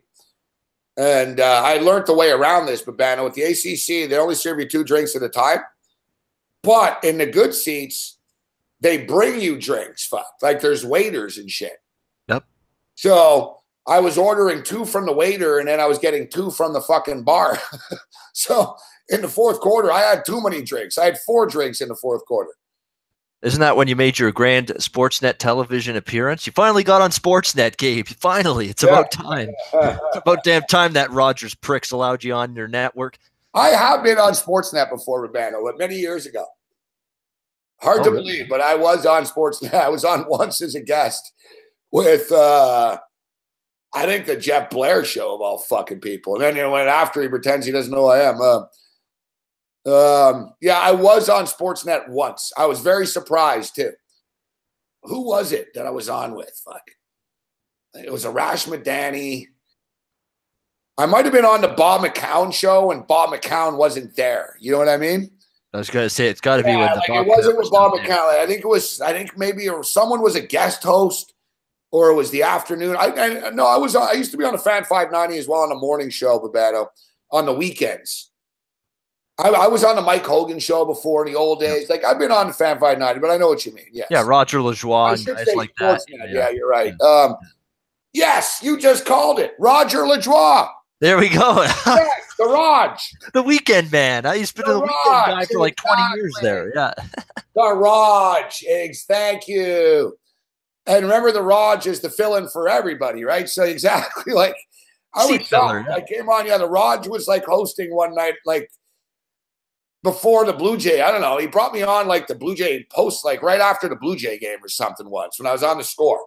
I don't know why I was surprised. I was like, all right, fuck, I'm surprised. Like, he's bringing me on this network, but it was after the score, whatever. I used to have a good relationship with the Fan 590, but yeah, I know what you mean. Yeah, I know a lot of people noticed that shit on TV. I know, it was big time. Go Raptors. I know, you did good. You get to go Raptors, nothing obscene, nothing crazy. It's good. Good as a good appearance. You knocked it out of the park. Nice and simple. No problems, no fuss, no muss. It was great stuff. Yeah, exactly. I didn't make a scene about it. Yeah. And a lot of people commented. They were like, man, you look pretty good, actually. Like, you didn't look stupid and drunk. You know what I mean? Like, I had the one drink in my hand. And to be honest with you, Babano, that was late in the fourth quarter, too. Yeah, it was. It was late in the game. That's usually the time when, by that point, geez, you're pretty into it, usually. If an Argo game that we went to in November was any indication, you were...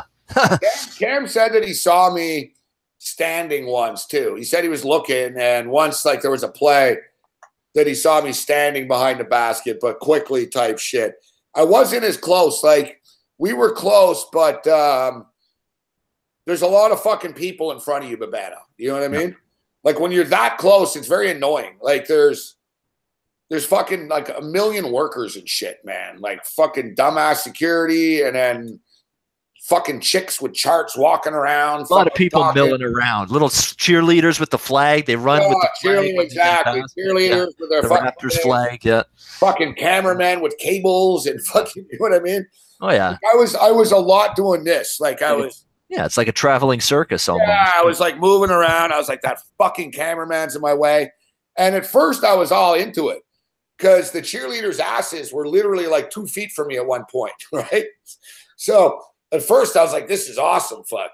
So the cheerleaders were shaking their ass like right on the stairs next to me and right in front of me and shit. But after a few minutes, the hotness of them wears off when you realize they're not going to do you.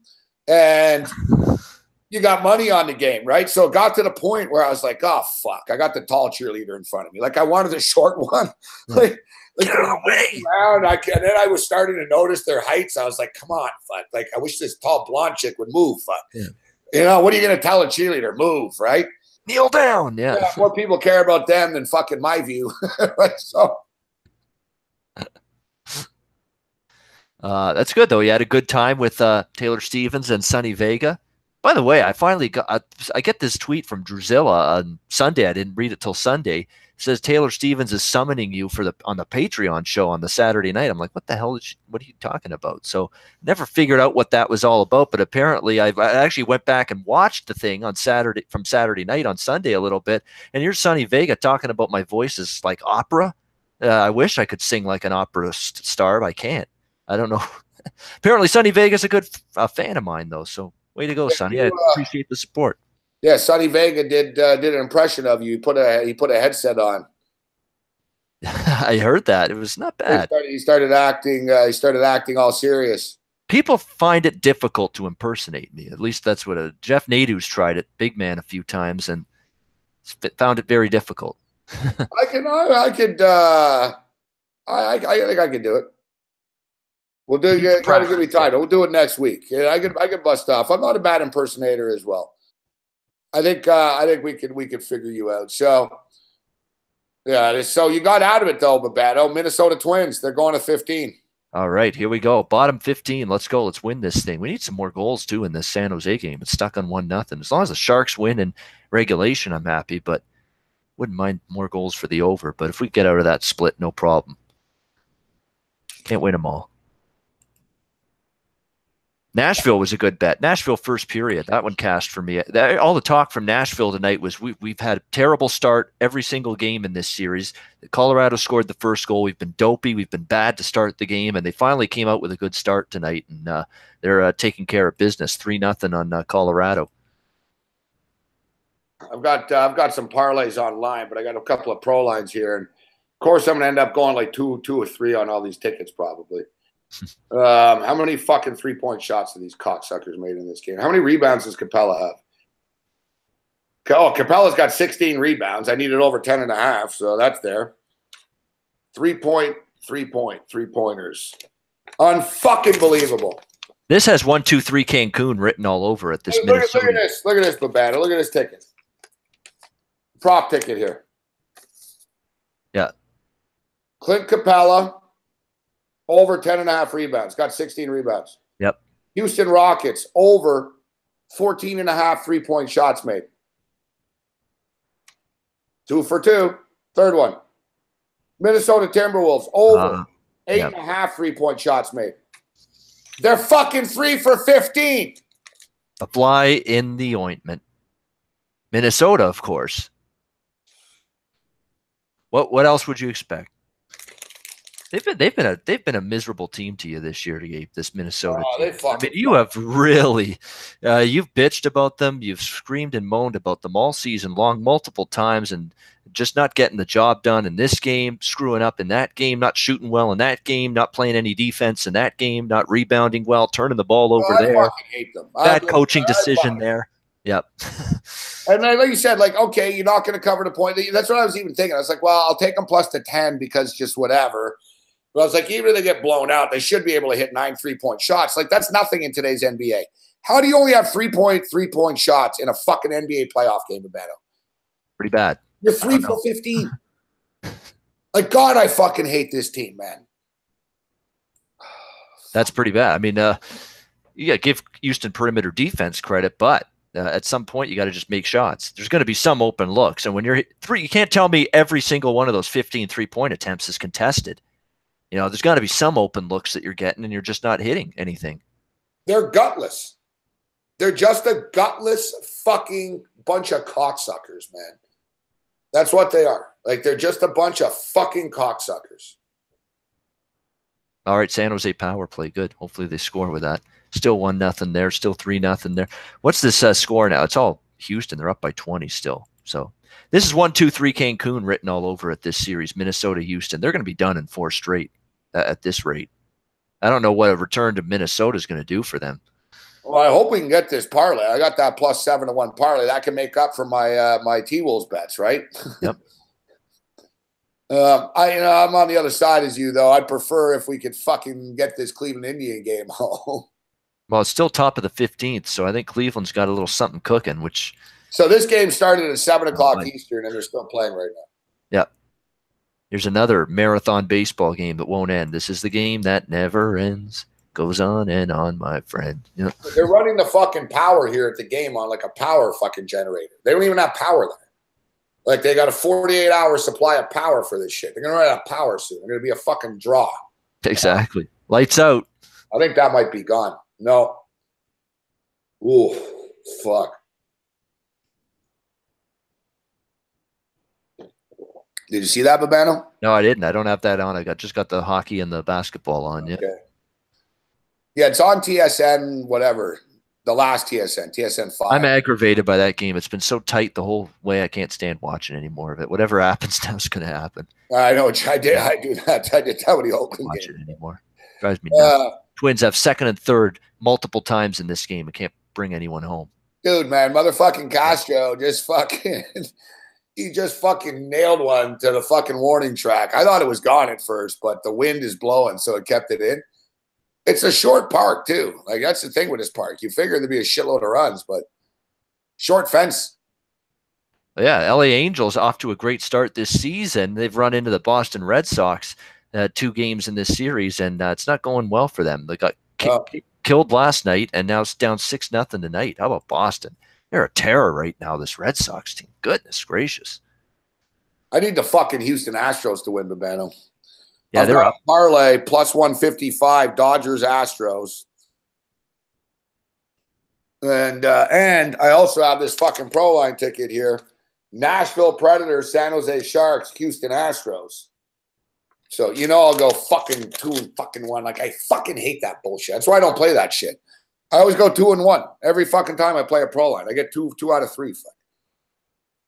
I'm a little conflicted now I'm looking ahead to the NBA tomorrow night, and I've already bet pretty substantially Golden State -3 against San Antonio tomorrow night. I got a decision to make now, because to me San Antonio is completely outclassed by this Golden State team. They just can't match up.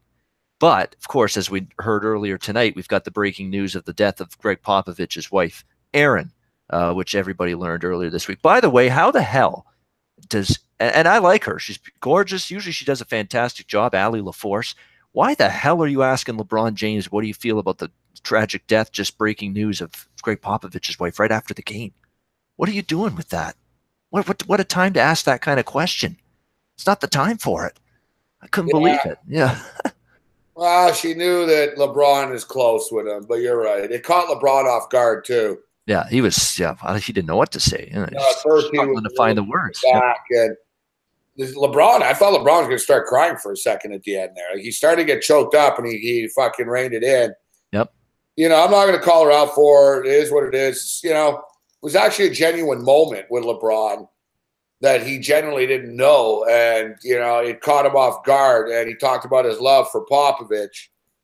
Yeah, I can't disagree. I mean, Popovich isn't a coach of the Cavaliers, right?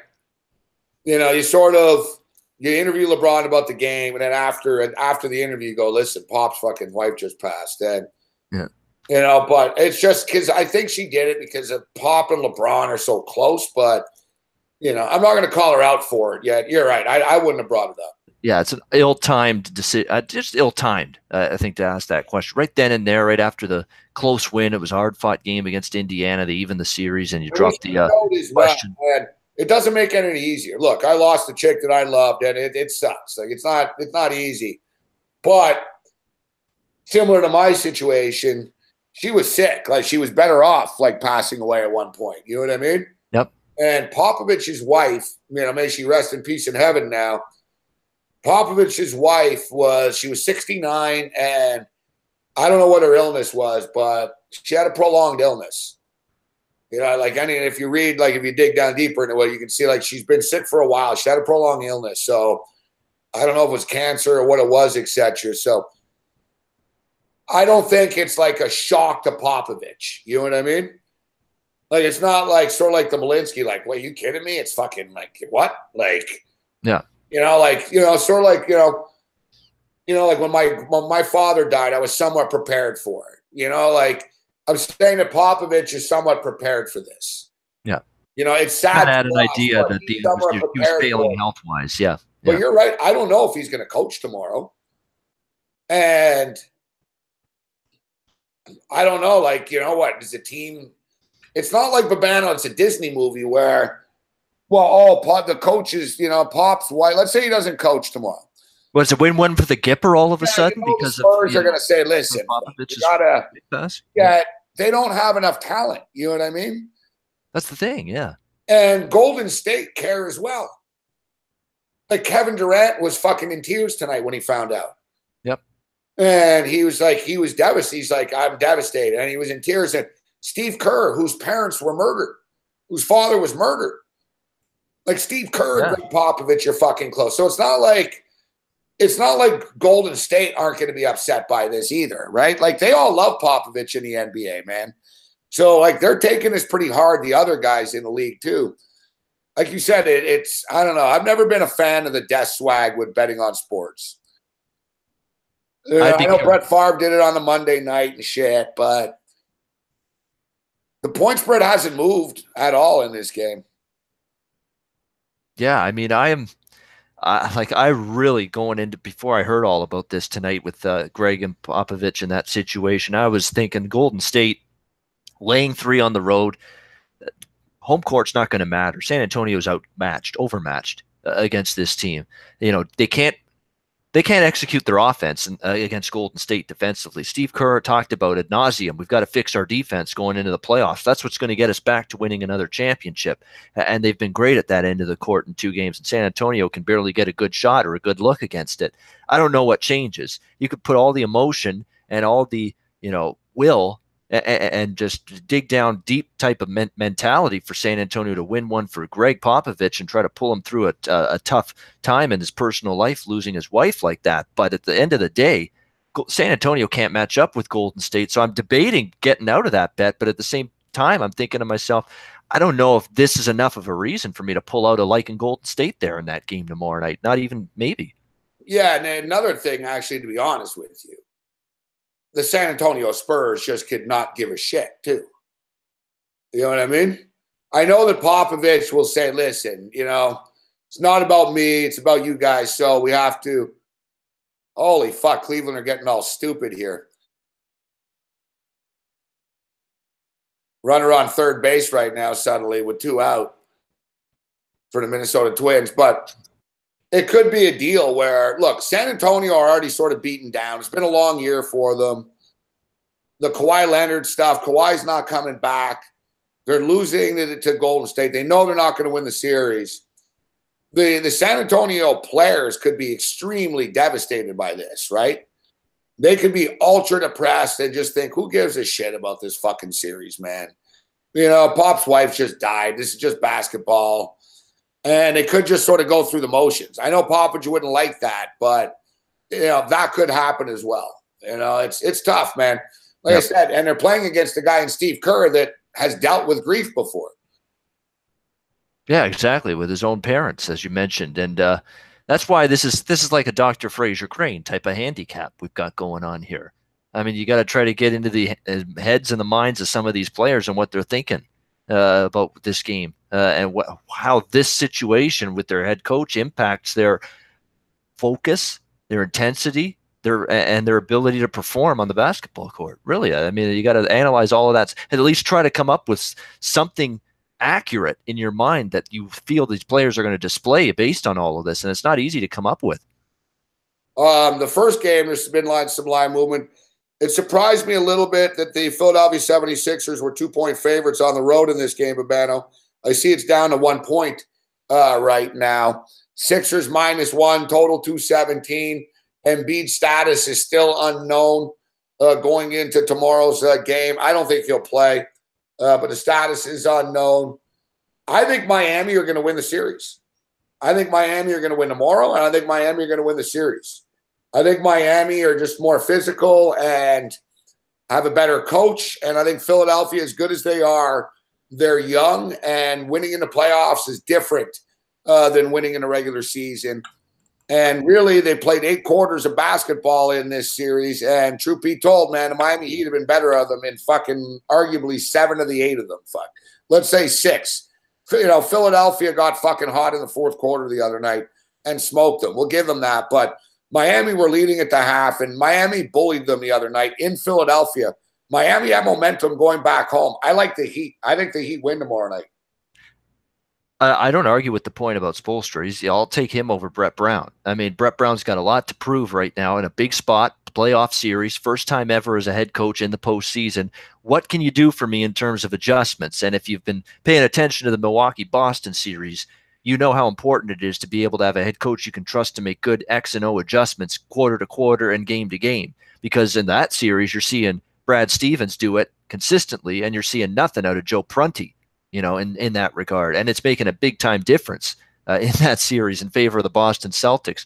I got that concern here. I mean, Spoelstra could have a better game plan and a better preparation to get his team ready for a big game 3 than Brett Brown. It's a definite concern. But I'm still of the belief that I liked what I saw in the maturity and the growth of this Sixers team down the stretch of the regular season. They played their best ball late in the season. I know they didn't go their way in game 2. Whether Embiid plays or not, I'm going to think that the greater Philadelphia talent has a chance to win out here. If they lose this game and worse, I don't know if they have more talent. I actually think Miami do right now. Higher ceiling talent. Higher ceiling talent, but right now talent. Ben Simmons is a fucking star. And Ben Simmons carried them when Joel Embiid is out during the regular season, but it's easier to light it up and put up monster stats in the regular season. And another, you can put up stats in a playoff game, but other guys got to step up. And JJ Redick isn't scaring anybody. Covington's okay. He's inconsistent. Everybody freaked out about how great fucking Ilyasova and Bellinelli were playing. They're Ilyasova and Bellinelli.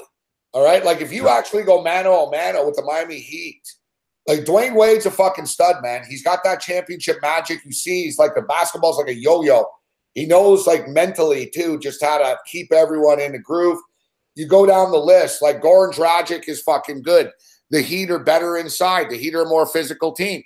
Like, the upside for Philadelphia is way there, but the team right now, and even if Joel Embiid comes back in a couple of games, what's going to happen? Like, is he going to get hurt again? What's he going to play? Is he going to be explosive with the chemistry, etc.? I think Miami are going to win this series. I really do. I'm not selling the Miami short one bit. I mean, would it totally shock me if Miami wins this series? No. That being said, I mean, Miami, to me, are we going to see that from Dwayne Wade again after what he did in game 2? He was fantastic, no question. It was like turning back the clock and watching the old Dwayne Wade. He's just going to do his thing. He doesn't have to carry the team or anything like that. He's just got to make plays at big moments. That's what he's going to do. It. Spoelstra does a great job of understanding when he should be on the floor, too. He does. I mean, that's one thing nobody has to sell me on in this series is Erik Spoelstra and his ability to get the most out of the Miami Heat. He does it year in and year out with even last year. How did that team get, that year they lost to Toronto in the second round? When was it? Last year or 2 years ago? How the hell did that team get so far? I mean, I couldn't believe how far. The first year that after LeBron left, he did a remarkable job, a masterful job. And, you look at some of these bench guys that he can get and step up and play. The Kelly Olynyk's of the world has stepped in and played well. Gave you 11 points the other night. Wayne Ellington comes off the bench, pours in 11 points for you. I mean, it's not just your, Hassan Whitesides and Josh Richardsons and Goran Dragic. Justice Winslow, well-rounded, strong guy, defensive player. Tough and physical team, too. Very physical. Canadian guy, tough, not willing, willing to give you an elbow. The Philadelphia think they're all cool and they dunk on you and shit with Embiid, and Simmons has that stare and the attitude and shit. Miami don't play that shit, dude. James Johnson's the toughest guy in the NBA, and he's having a hell of a year. Tyler Johnson's fucking good. Olynyk is good. Justice Winslow is good. Dragic is good.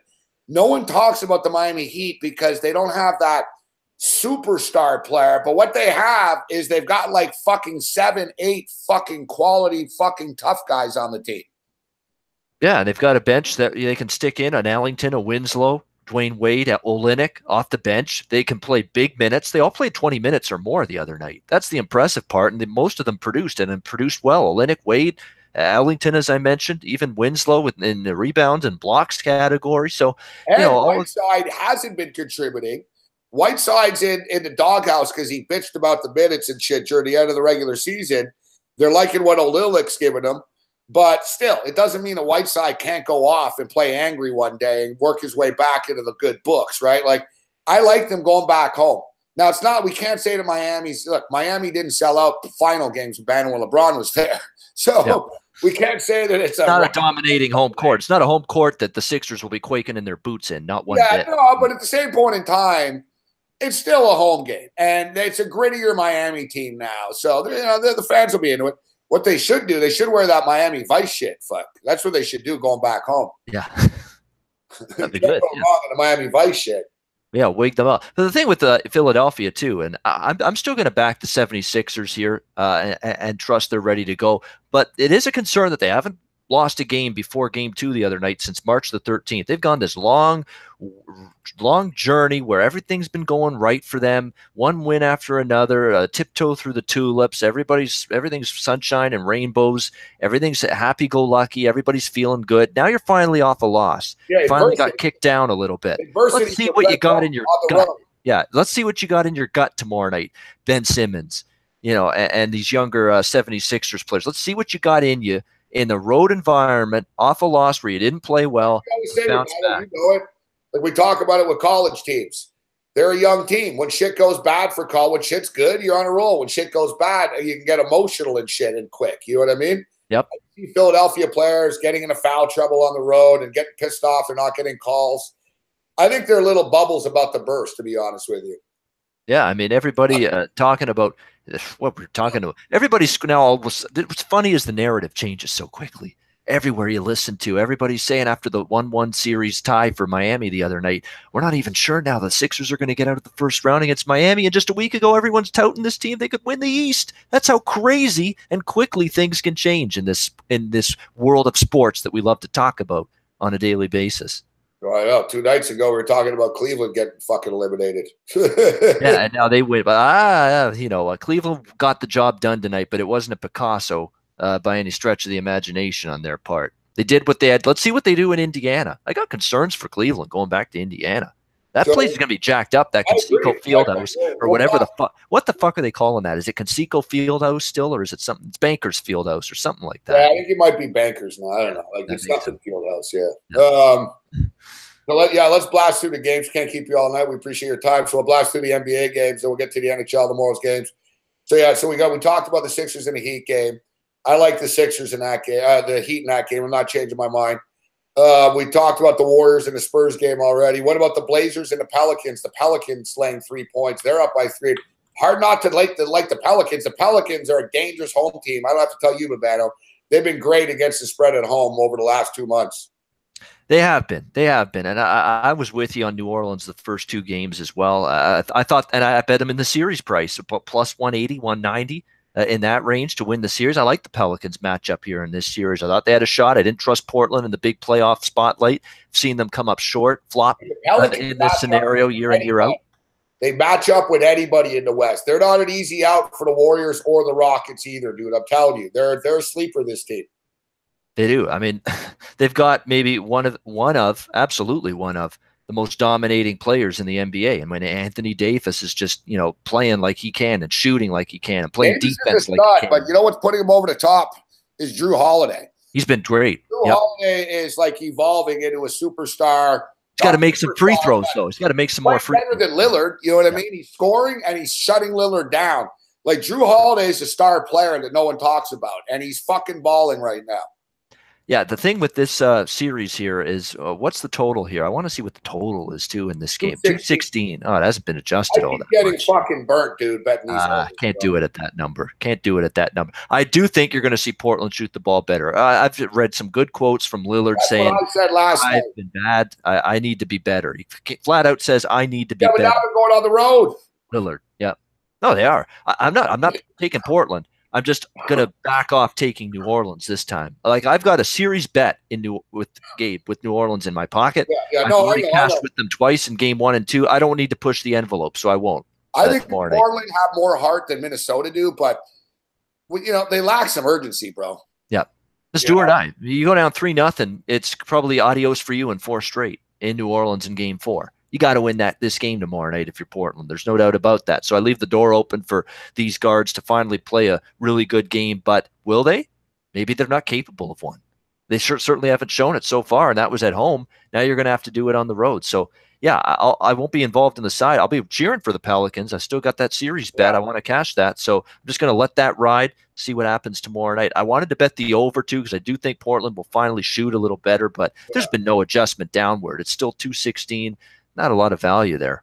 The Pelicans do play high-scoring games at home, though, right? Like, yes, the Pelicans are probably going to score 117 points type shit, and we need to stop thinking of Portland as this push-the-pace team. They don't do that anymore. They're a slow-it-down team now, Portland. That's not their MO. Terry Stotts on the road here? No. Not to mention the Pelicans coach is fucking good. I don't know. I wouldn't go that far with Alvin Gentry, but he's better than Stotts in this series. Gentry's a good coach. He gets players to play. You look at the lineup that this team has had, dude. They lose DeMarcus Cousins. And he kept this shit together, bro. Gentry's a good coach. He's never had great players. This is the best team that Gentry's ever had to coach with before. Well, he had a Steve Nash Suns team way back in the day. It was pretty good. Gentry's been around, He's been in big games before. He can guide them. He's a hell of a lot better coach than Terry Stotts is. I'll tell you that much. That I will definitely not argue with. No. But basically, listen, Gentry lets his team play. That's what he does. Like, he just sort of kicks back and lets his players play. But the whole key is, look, Rajon Rondo fucking hates everybody. Rajon Rondo's never liked any coach besides Doc Rivers before. He loves Alvin Gentry, and he's playing great for him. You know what I mean? That's what I'm talking about. Gentry gets guys to play for him, Babetta. That says a lot, too. I mean, we're talking about, Rondo's not exactly a cupcake to work with for a head coach. NBA, dude. X's and O's only go so far. It's talent. So a big key is having the players not hate you. You know what I mean? Yep. Or not thinking you're an idiot, Yeah, like I say, he's not a sweetheart to work with. These head coaches have to pound their head against the wall to try to put up with some of Rajon Rondo's shenanigans over the years. But if he's jiving well with Alvin Gentry, you got to say something positive about Gentry. They're going to win tomorrow. They're going to beat the Blazers tomorrow. They're going to beat them. And I don't know why, but I saw these tweets today. I don't know why the Blazers talk so much shit, but fucking for some reason, CJ McCollum was mocking fucking Rondo's 3-point shot on Twitter like last year. And of course Rondo knows it and found it and shit. And of course Rondo buries the dagger 3 last night. Damian Lillard's gotten into it with Drew Holiday before, and Holiday just fucking trash talked him to death last night. Like, the Pelicans are like a street ball team. Like, they talk shit. They're not intimidated. You got Mirotic popping outside shots. Rondo's a genius, man. He's like a Picasso. Playoff Rondo ain't regular. It's like, dude, he stands there. It's like two different human beings or something. He made a pass yesterday. Like, everyone was standing there. Rondo sort of dribbled and just lulled everyone towards him and fired like a fastball, dude, that only he could do. Like a one-hop sort of fucking like a tennis ball. Like, he just fucking zinged it in between this narrowest angle in the Mirotic under the basket. And Mirotic fucking put it in. And Mike Fratello was doing the game. Fratello said Mirotic just said to him on the court, "Holy shit," basically. like Mirotic. I remember that pass. I remember it. Yeah, I saw it. Yeah, he was like, "Oh my," he goes, "Oh, I didn't expect that, man. Wow." Like, Mirotic said, "Wow," like running back to him. Like, fucking Mirotic was standing there and didn't expect the ball. Like, at all. But he fucking pulled it off and he scored. Like, Wade did the same thing the other day. Wade baited everyone and just fired a bullet. It's not just scoring. It's your presence on the court, man. Yep. It's just like a fucking, it's like a general with a bunch of troops. You know what I mean? You got the smartest, toughest guy leading you. They know Rondo's been there before. He's a champion. And he's motivated. He's healthy and he's motivated. They're a dangerous fucking team. They're going to roll the Blazers tomorrow night. So let's get into Friday's. I saw that pass, and I just one thing about that Rondo. That was a lightning-like, laser beam, with rapier-like fashion type of zip pass that he put on that right there to Mirotic. I remember seeing, I'm like, wow, talk about precision. No wonder Mirotic is reacting like, wow, how'd you get that in? How'd you find that? How'd you fit that into that window? And he did. He's Rajon Rondo. Yep. Playoff Rondo. That's the explanation. They're dangerous. I'm telling you. They're dangerous. They're going to roll tomorrow. All right. So quickly on Friday's games, we'll get to the hockey after. Pacers, these are opening numbers. So Pacers, Cavs. Pacers open up at -1.5. It's -120 on a money line. The total is 208.5. The Washington Wizards are 2-point favorites. Hosting the Toronto Raptors. The total is 218. Both games have gone over the number in that series so far. Raptors have covered both games. And the Milwaukee Bucks, man, I like the Bucks to win back home, actually. But fuck, I'm surprised to see they're 6.5-point favorites. I'm taking every point I can get with Boston. And that's someone that believed in Milwaukee winning this series when it started. You're going to give me 6.5 with Stevens over Prunty. That's all there is to it. The home court's going to matter. You're going to get whatever best punch Milwaukee has. I understand that, but Boston's too well coached, and Milwaukee's not coached good enough. And it honestly does make a difference in this series. It clearly made a difference in Game 2, and it's going to make a difference in Game 3 and every subsequent series moving forward. Milwaukee may win this one, maybe win by 3 or 4. I can't see them blowing out Boston, even in a must-win spot here for them. Celtics are getting their role players stepping up, and Brad Stevens is getting great play from everybody on his bench. Rozier. Rozier's been fantastic. Everybody on that bench is to Jaylen Brown with an incredible performance last night. It's time for me to stop disbelieving in Boston with the injuries. I thought Milwaukee's talent could overcome. They can't overcome Prunty. Prunty's just dragging them all the way down. I will take every point I can get with Boston here, regardless of the spot for Milwaukee. All right. So what do you think of the Raptors-Wizards game? I think, let me see what we've got here. It's Toronto or pass. I'm not taking Washington. I think they're done for in this series. +2 with Toronto I'm interested. I think Toronto with the game 2 performance, we're saying, let's see some killer instinct. Let's see this Raptors team with Lowry and DeRozan finally have the guts to try to end a series quickly. None of these 6-game series, none of these drag it out to 7 games and struggle and do enough to get by. Put the fucking foot down on somebody for a change. And I think they finally got that mindset about them to maybe do that, maybe take care of business in 4 or 5 games max in this series against Washington. I'll take any points I can get as a dog with Toronto in game 3. 2 games in the National Hockey League tomorrow night. Boston Bruins and the Toronto Maple Leafs. Boston Bruins are -115.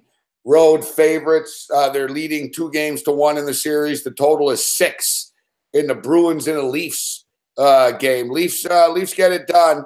So what do we have? This is Kadri's last game to miss, right? So Kadri will be coming back. Yes. Not this game, but the next game after this one. What do you make of this game tomorrow? He'll be back for game 5 Saturday night, in Boston. That'll be his return. That's an NBC game, 8 p.m., so it's the big NBC Saturday night game. Bruins and Leafs again for the second straight Saturday. For game 4, I took Toronto in the over in game 3, won both of them. I don't think I love either Toronto or the over tomorrow night. I mean, it's 6 now. I mean, we had 5.5 to deal with the total. It's 6 now. We're starting to see some unders. I mean, every game, I think, stayed under last night. And we're looking at nothing but unders tonight. It could be 4-0 to the under tonight in the Stanley Cup playoffs when it's all said and done. So we're finally starting to see less penalties, more discipline, better defensive tight check. Intensity's picking up. Yep. Yeah, the intensity picks up. I said this earlier today too. Normally, and I'm an idiot. I always know this. History repeats itself every year. We'll remember this in the second round. Like the first game's usually unders. Feeling out process. Teams are tired. Second game under, whatever. There's usually like 1 game in the series, like every series. And it's usually the game 3 or the game 4 where they're sort of sick of each other and one team just falls apart and gets a bunch of penalties and sort of like there's a blowout. And then it gets right back to the intensity again. You know what I mean? Like the Kings are down 3-0 last night. I like the under. They have to play responsible. They can't play reckless. They have to play responsible. Like you said, the pressure and the stakes get higher as it gets more in the series. And then they remember, you know what? We got fucking crazy and we pushed the tempo 3 games ago. And we gave up 6 goals. So let's fucking play smart, right? Like that's what the coach will tell them. Like if you're Babcock, he'll say, guys, we played stupid and we gave up 7 goals in game 2. We need to play smart. And they sort of learn their lesson as the series goes on. They did, and we're starting to see the intensity pick up, the defense, the goaltending get better. Look at Nashville. They were not happy with their defensive game the other night, losing to Colorado, and they've got a 3-0 goose egg up on the board in the third period. Clearly, Pekka Rinne is a good bounce-back goalie. Remember not to bet against Nashville again in these playoffs when he's been pulled and taken out of the game before, because he was bounced back every time after he got pulled last year when they made that run to the Stanley Cup final, and he's doing it again tonight. Pitching a shutout right now after he got pulled the other night. So kudos to Rinne for that. Boston, I have a weird sense, gets a 3-1 series lead here. I've got this weird sense like Toronto got the game they had to get the other night, but it wasn't, they still had to sweat to win it. It was 3-2 game late in that third period. You'd think Boston's going to be a little bit better. I still don't like them shutting down Boston without Kadri or Komarov, and both of those guys could once again be out. 2 of the best defensive players on this Leaf team, especially forward-wise. That could be a little bit of trouble for them tomorrow night. So I took my Toronto bet, won it in game 3. I'm not sure I'm going to tempt fate and come back with them here tomorrow night. All right. So what do you make of the in-game right now? Anaheim Ducks are losing 1-0 right now. Looks like they're going to be starting the period on a power play, the third period. So it's 1-0. The Sharks are -550 right now, so nothing to do there. If you like the Ducks, they're +390. The game to go to overtime right now. Odds are plus 250 to go to overtime. Oh, motherfucking error. Could have been a double play. There's a fucking error. Fucking Cleveland, man. Wow, right through his damn legs, and he's going to get all the way to third, too. Yep. Could have been a double fucking play. Wow. For fuck. Tell you, if I win this, I'll be damn lucky with Minnesota. Hey, I'm running good in baseball, but I've had a couple fortuitous wins, and this would be one of them. 3-1. You just blew Rene shutout. 3-1 right now. Yeah, there we go. Curse is on. Yep. Yeah, you mushed. I did an Ander curse. Yeah. So with the Sharks and the Ducks, I don't know. This is a degenerate bet, but we'll take a shot that there'll be no goal in the first 10 minutes of the period here. Yeah, it's really devolved into a tight game here. There's been power plays, but obviously nobody's been able to capitalize on them. Right now, you're seeing a over. It's plus 125, Urbano. No goal in the first 9 minutes and 59 seconds of the third period of play is plus 125. Yeah, that's at Bet365. Bet365 is a good live betting site. I'll give them credit for that. Live betting wise, it's pretty good. Yeah, the total for the third period is just 1.5.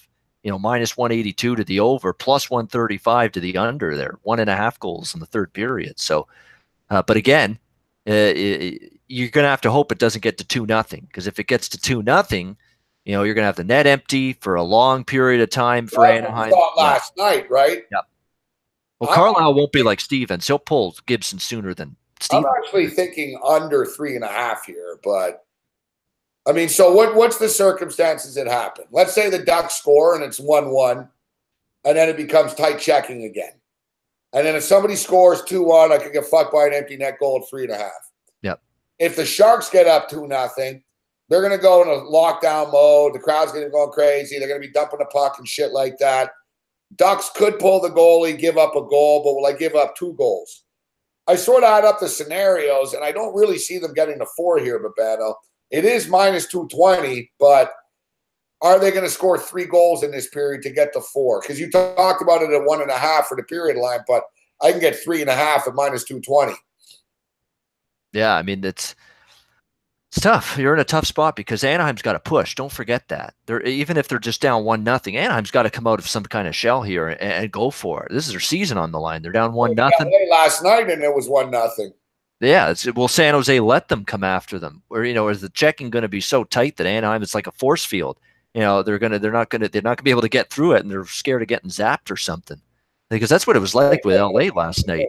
It's like this is force field in the offensive zone. It's like, oh, we get to the blue line. Oh, we can't go any further. We're going to get put into electric shock here. Get it under 3.5. If there's a fucking goal in the first few minutes here, man, I'm going to snap. I've got the Sharks to close out this big parlay at 7-1 too. So I'd take that if we could get it. But let's see what happens. Well, if that happens, Gabe, it's only the 6,000th time you will have snapped on this show. Yeah, no, I've never snapped before on the show. Never, no. Bases loaded. Speaking of which, bases loaded right now. And there's the single. There's the game. There's the game. Yep. Yeah, thanks, Cleveland. Well, you know what? I had a smaller play on this than I did the Oakland game that I won in 15 or whatever, but all because of the fucking error. They play that fucking long, and the cocksucker and second baseman fucking cost the Indians the game right there. I just saw Brooks is playing Anaheim plus 900 in regulation. That's a hell of a lot of value. In regulation, to come back and win 2-1 before overtime, that's a hell of a lot of value he's going for. By the way, the Matt Landis, who did the podcasts with Dave Malinsky, this just reminded me of that. He is a USC alum and USC grad and USC fan. He'd get along with Nathan Brooks, our pal, very well. Matt Landis, big USC guy. I was telling Brooks last night the LA Dodgers have USC night coming up. USC night coming up. They're giving away, it's like a Dodger USC combined jersey type shit for all their fans. Dodgers actually have good giveaways for the fans. Unlike the A's. Maybe that's what the worst giveaways. Fucking. Yeah. Once in a while have a bobblehead and shit, but even bobbleheads suck. Who likes? I don't want a bobblehead, but the Dodgers have the good shit, like the windbreakers and the hats and shit. I know. Maybe that's going to get the LA Dodgers playing better because they've been inconsistent. They're starting to get it going a little bit, though. Dodgers the last few days. They had a nice Clayton Kershaw stopped the slump in the final game against Arizona on Sunday. They beat the Padres last night, beating Let's them up. say Kelly Jansen settled. They'll be all right. If you remember last year, the Dodgers were an extremely streaky team.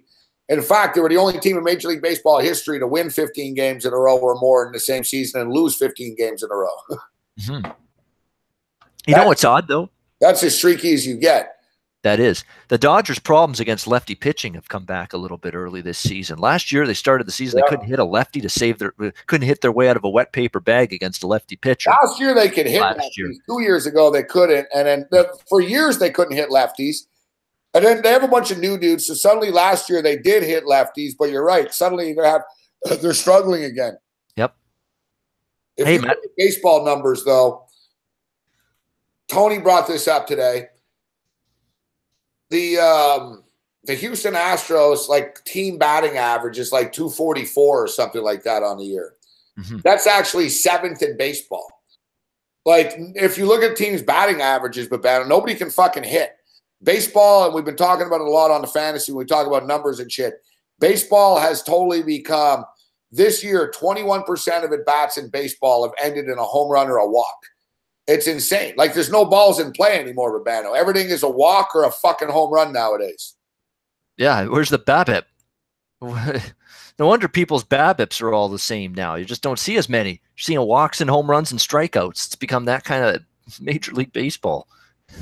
Ian Cameron, a.k.a. Babano. All right, Babano. So, 1:30 tomorrow for the Ice Guys? Is it our show day tomorrow? Yeah, it is. It's 1:30 p.m. Eastern. Yeah, NHL Ice Guys tomorrow. Yeah, with the usual crew, me, Alex, Andrew, and Dana. Oh, and a special Friday 3 p.m. show, I believe, with me, Big Man, and Donnie Rightside, NFL schedule show. Yeah, we're going to break down the release of the NFL schedule, circle spots, and look at things on Friday, talk about games that intrigue us on the schedule, betting spots, betting on spots, bet against spots, tough travel spots, 2 road games in a row, West Coast early game. West Coast right out of the gate. Fuck. There you go. 1-1, just like that. The last thing I wanted. It's the last thing I want. I need the Sharks to win the fucking game. I know. I need San Jose in regulation time. So they need to get going again now. Dude, I got a Pro Line ticket and I got a 7-1 parlay on this shit. San Jose winning in overtime does jack shit for me here. I need it in regulation. I didn't lay minus 180 with the money line. No way. Oh wait, that looks offside. I don't eat that amount of chalk. I'd die eating that amount of chalk. That looks offside. Well, are they going to challenge it here? Let me. What are Rod and Jack doing on my screen? I just tuned in right now, but the first thing I see is some fucking cocksucker 2 feet offside. So. Let's see. I just realized I've still got TSN 2 from offside. They better fuck. Look, last night they fucked us on this. He's fucking offside. He's offside. Do you guys call offside anymore in this fucking league or what? Boy, oh boy, Colorado's pressing Nashville. Scored a goal and they're coming after more. Why can't I find this San Jose game? It's got to be here. CBC, it's got to be, right? No, Coronation Street's on CBC. What game are you looking for? Oh, the San Jose game. It's on Sportsnet 1. Oh, geez. There we go. Yeah. There we go. Oh. They better not fuck this up. The guy's offside. There's 2 guys offside. I forget CBC. You gotta have your Coronation Street and Rick Mercer report reruns at midnight. Can't show NHL playoff hockey this late anymore. That's no goal. Yeah. Thank God. I just bet no goal in the first 9 minutes. They scored a goal 19 seconds in. David H., when does CFL start? June 14th, and you better believe I'm fired up. I cannot wait. June 14th, and we'll be here quickly. Guys, it was offside fucking last night or whatever the fuck it was. And they didn't get it right with the review. You never know with this fucking dirtball league, but I can find things on TV easier than on my IPTV than when I go through cable. That's the shitty part. Yeah. All right. So Ian Cameron. So NFL schedule show. Yeah, NFL schedule is released on Friday. Yeah, on Thursday, and then on Friday, 3 p.m. Eastern. Donnie, right? Donnie, Big Man, and I, we're gonna just look at bet against spots, find some tough scheduling spots. Teams playing 2-3 road games in 3 weeks. We'll find some of those. Just those little things you want to circle. You got to obviously get a point spread and see what the matchup is, see if it's a good team and a bad team and all that. But you got to look at the spot and at least little spots you want to keep in mind. It's crazy. It's 2018. Someone's going to post point spreads for the fucking games within an hour. Fuck. Oh yeah, you'll see some. Yeah, there'll be NFL numbers. Yeah, it'll be cool to see the schedule. See the you can check your favorite team and check the prime time Monday nighters, Thursday nighters, etc. And I want to see the Seattle Seahawks schedule as I'll be on the West Coast, so I'll take in a Seattle Seahawks game this year. Yeah, you got to go see the Seattle Seahawks. You got to see the Washington Huskies. You got to see the BC Lions. You got to see all those teams play live when you get out there. Yeah, I already looked at the Washington Huskies schedule. It's pretty weak. Pretty weak. But I was telling Brooks he should come down. We'll go see USC in Washington and LA. That'd be cool. Yeah, I mean, you have a good time there. Absolutely. Any time in Cali is good. Going back to Cali. Who did that? LL Cool J. Yeah. Bano. Yeah, like I said, Bano, I had a great time in Vancouver last time. I know it's a little pricey. Lots of fun. Good people out there. Yeah. Advance. If you plan in advance, it's a little more affordable. But I'm going to go there in July to scout places and shit like that. And the BC Lions are playing on July 14th there. It's a Saturday night too. So I'm just going to go for the weekend type shit or 3-4 days, whatever, to Vancouver, midsummer. Yep. It'd be a good time, but we'll definitely hook up. We'll go to some Argo games this summer. Yeah, CFL. We've got our Argos and Ticats home games. Anyone here or close by can go see those. Like I say, another Vancouver trip, I wouldn't object. I'll certainly look into it. We'll see if it fits my schedule well enough. But like I say, I would absolutely love to visit Vancouver in the summertime when we're not getting pelted with rain and 3 straight days. Yeah. I've never been to a BC Lion game out there. I've always wanted to. Looks like a good time. One of those late night TSN Saturday night games. We'll get all wasted at the game. Fucking be a good time. Oh, it's always a good time at the CFL game. If we go to a BC Lion game, though, at BC Play Stadium game, we'll be the only people there, but it'll still be fun. Yeah, they'll hear us. They'll hear us on that. We'll be just like the other day. I'll get on TV. We'll get on. Man, is it depressing to see how the attendance for the BC Lions has just gotten so pathetic in the last couple of years. Brutal. Yeah, my mother lived right across the street, right? So we were across the street, but she lived on the other side across the street, whatever. So her balcony, she could see she moved, but the last place she lived, her balcony, she could see the stadium, and you could see the stadium and everything in the parking lot. And she told me that, like, when the Whitecaps play, like, hours before the game, there's thousands of people out there, and you hear people beating drums and chanting and shit.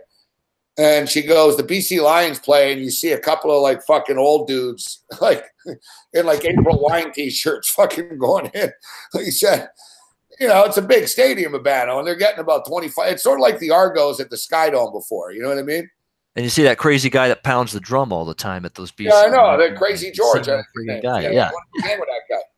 He always gets on camera every like 10 minutes or something. Yeah, we'll go sit behind him. We'll know we'll get on TSN. I'm looking at the Washington Huskies schedule right now. They actually don't play the USC Trojans this year. By the way, before we wrap it up, call it a segment here for me tonight, I want to mention this GoFundMe account of Dave Malinsky because $12,593 have already been raised in the search for finding Dave Malinsky. That tells you this guy matters to a heck of a lot of people right now. And that's a great thing to see. People are stepping up and in, as you would like to say, Gabe, for Dave Malinsky, trying to find him and bring him home. We need our professor. We need more knowledge. We need to learn more. We haven't stopped learning yet, Dave. You're the professor. I need you to help us guide the way. Well said, Babano. Thanks for joining us, buddy. Good luck with the Ice Guys tomorrow. Thanks a lot, Gabe. Always fun. Have a good night, everybody. Thanks. Babano. Well said by Babano right there. Great hit with Babano.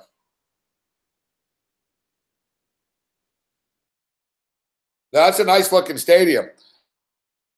Chris Edge, you can come. Hopefully Chris Edge can make it back to Vancouver too in the summer. It's a way different scene down there.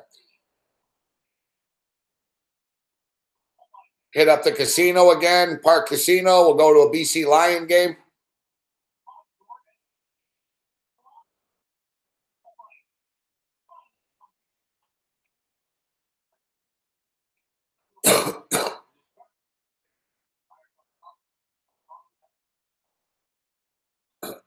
I already looked. I saw the Seattle Seahawks home schedule. You don't know the dates, but you know who they're playing. And it's pretty crazy. There's some big time teams going to Seattle this year. I'm definitely going to go to a game. Fuck another penalty. San Jose.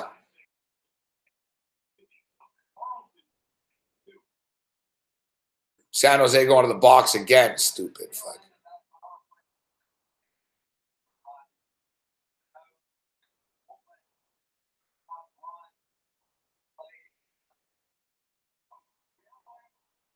Oh, 3-2 Avalanche. 3-2 Preds. Avalanche score and make it 3-2. Yeah, NHL playoffs are good, Dieter.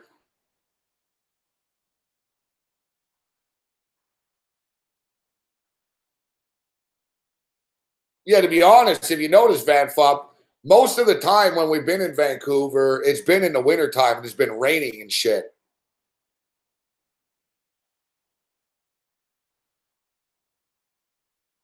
We've got a nice little summer of trips, though. Like I said, we'll officially announce we're going to go to Vancouver in mid-July, but I'm not moving there in July, but we're going to go there in July. And I'm going to get ready for September and shit.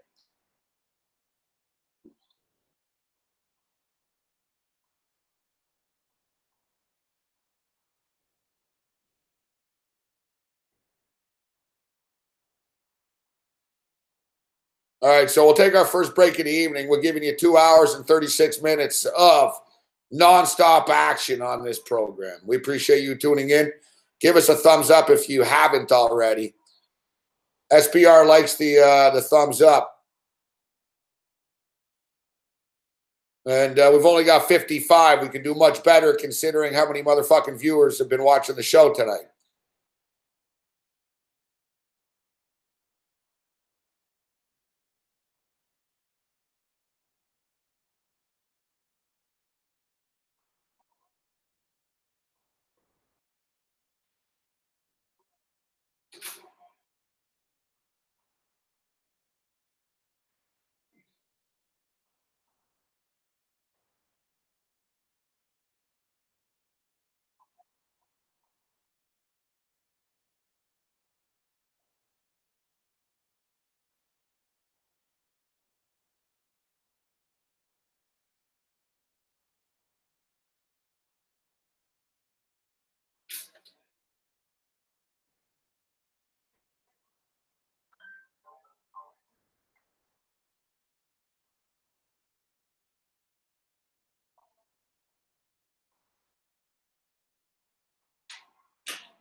Oh, no.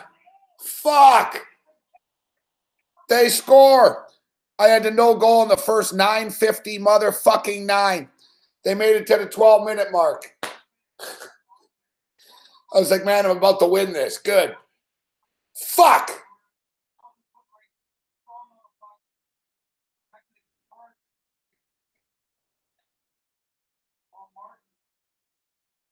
Yeah, I'm aware. Listen, I've been to Vancouver. I'm aware that I'm a very East Coast type of person, too. Even though I lived in Vegas and stuff, we appreciate the thumbs up. Even though I lived in Vegas, so it's all East Coasters in Vegas. Fuck. Vegas is a pretty uptight, quick-paced town. So, but the good thing about being in Vancouver is I'm going to go to Vegas all the time. That's why I want to go there. It's a combination of both cities. It's a perfect ideal. It's like a 2-hour flight. That's nothing for me.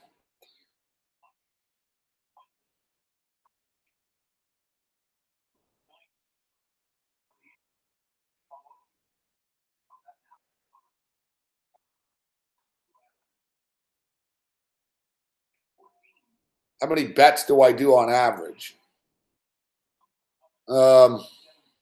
It depends on the day.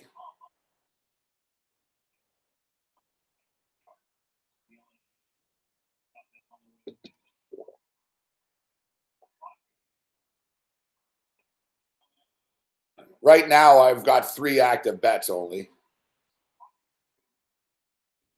No, I've got more. I got a parlay. Did they already pay me for the fucking parlay?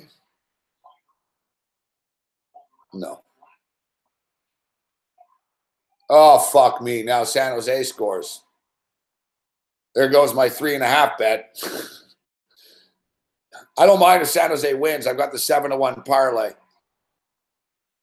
And I need them to win on the other parlay too. So I need the Sharks here. Our Astros Dodgers parlay is looking good as long as the Dodgers don't blow that. But fuck me. 2 quick fucking goals. Unbelievable. We get to the fucking 12-minute mark without a goal, and then boom, 2 goals. Just like that, the Ducks fucking choke it up.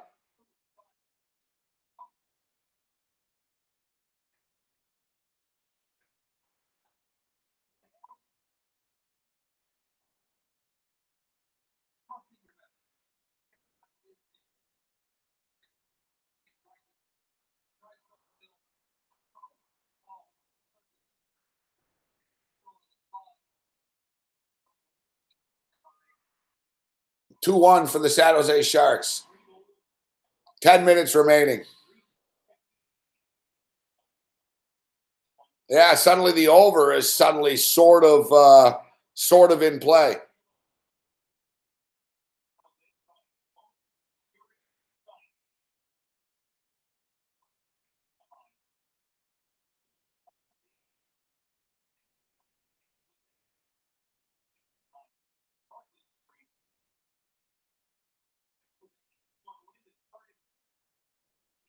I'm on the D-backs, but I've been taking – what up, Sonny Vega? I've been taking a page out of my main man Sonny Vega's book. And I've been playing some parlays recently. Maybe we'll hit a 7-1. I should have put more. I didn't have anything to put on it really, though, at the time.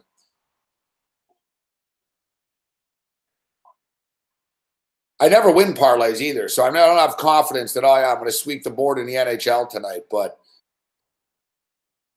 we're close. Nashville and Colorado, it's 3-2 right now. 20 seconds left. Of course, I don't have the remote control in front of me.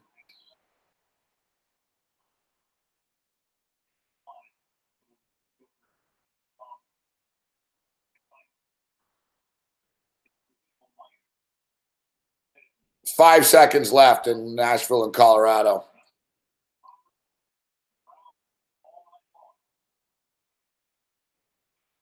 That's a real backbreaker for the Sharks, for the Ducks. They score, they tie it. All right, we're back in this, and then boom, a minute later they give up the goal.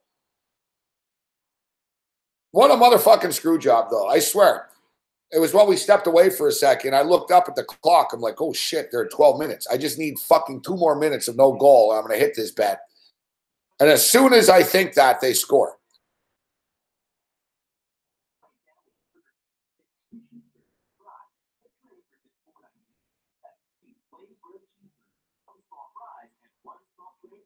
The T-Wolves was a bad bet. Fuck. That was a stupid thing to do. Yeah, the T-Wolves was a stupid thing to do.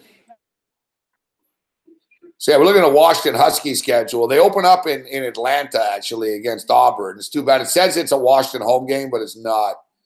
Washington's home schedule this year isn't really great. I would like to go to a game there, though.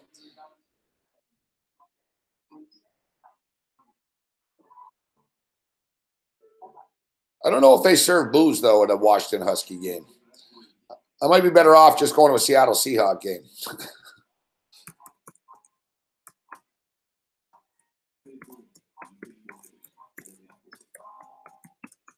the NFL schedule is going to be released on Thursday.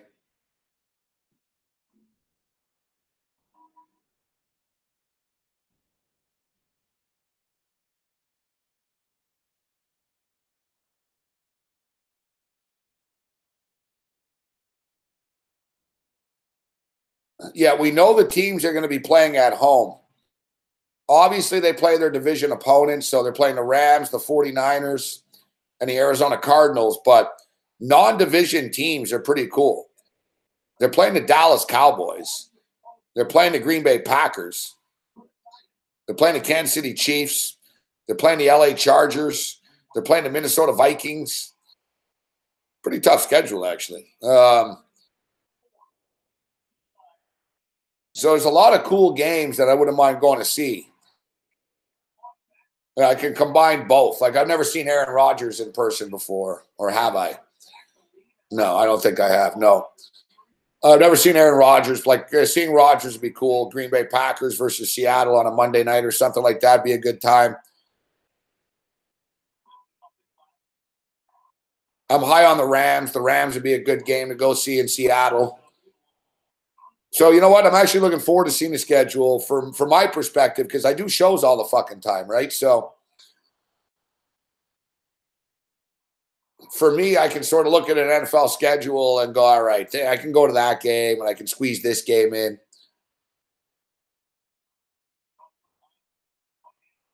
Time goes by.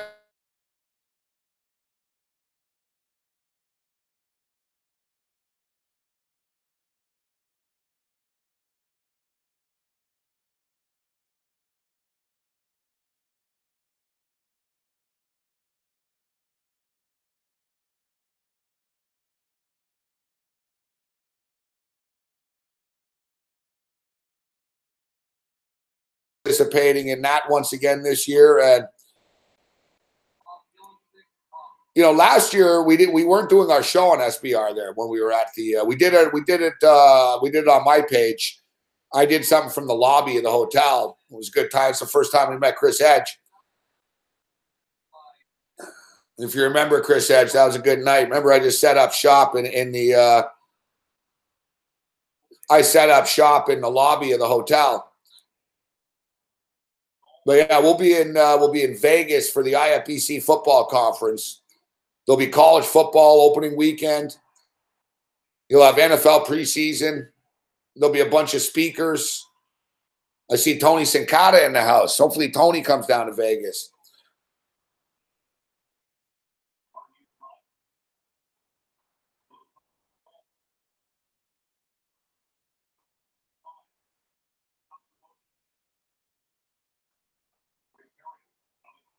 I will not be bored in Vancouver. I don't go out that much, Joe Lugo. I'm on the air all the time.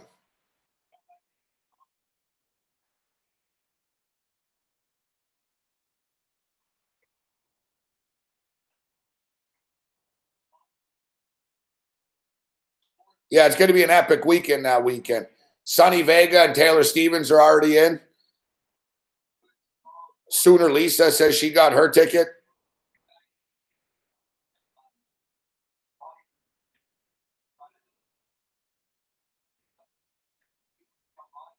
Yeah, Red Heat and Rage will still be on.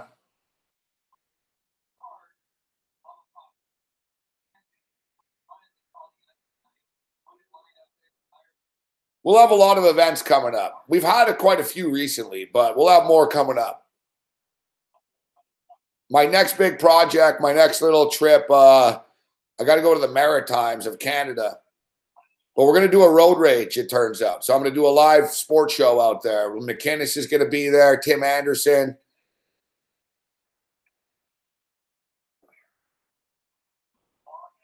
So that'll be in mid-May. We'll be in Halifax. We've got a couple of homicide shows. I've got a couple of rehearsals there, practice. We'll be in Halifax. And then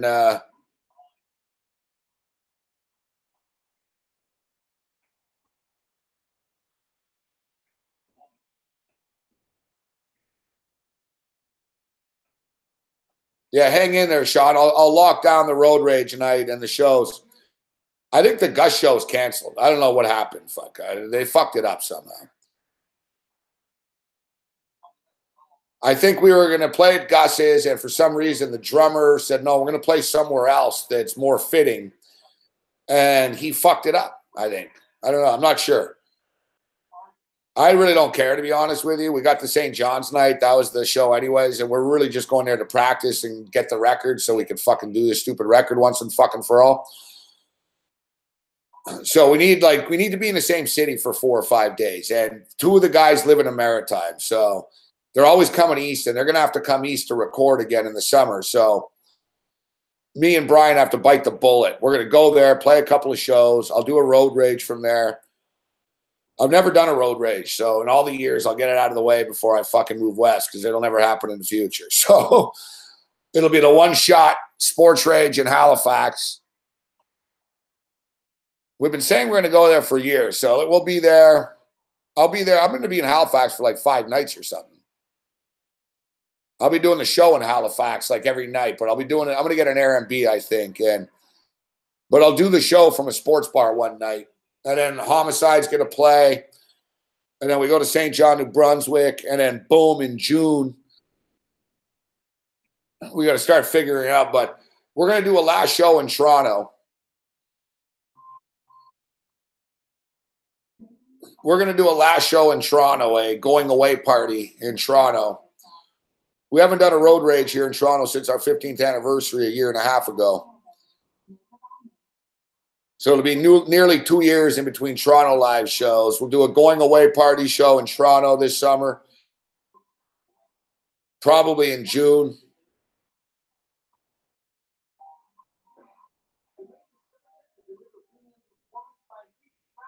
July, we go to BC just for a week or whatever, just to check it out and get a place and all that stuff. We'll have a couple of events, though. We're going to have like a couple of parties like for the Argo games and shit this summer. Let's live it up. Toronto's a good city in the summer, so we'll have a good time here. We'll go to all the Argo games.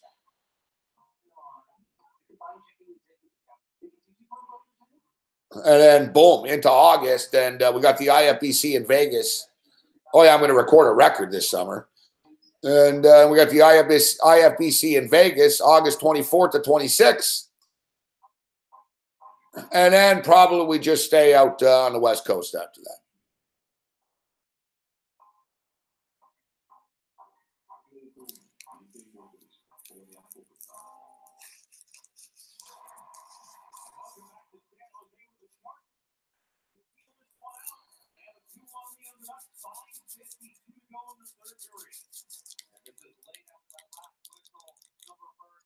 The Carton's doing a bikini boxing. That's not bad. Carton knows how to get ratings. Shit talk Russo and fucking Francesca and bikini boxing.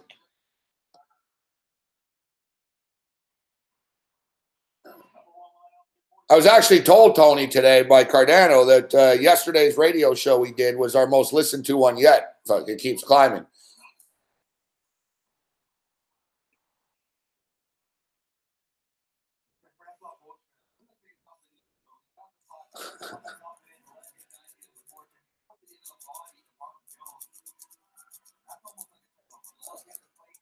We're ending the show soon, Daniel Massler. We've talked sports for the last 3 hours, bro. Tony Sincata's got some golf picks, though. I do not. Tony Sincata's got some Texas Open picks.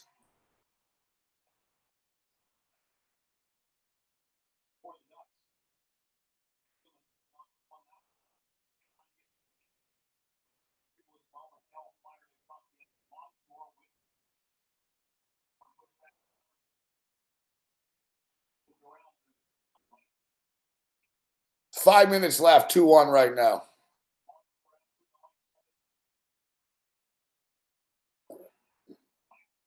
I need the Sharks to win and close out this parlay. I got that plus 700 parlay. Yeah, Cam's all right. His father's just not well.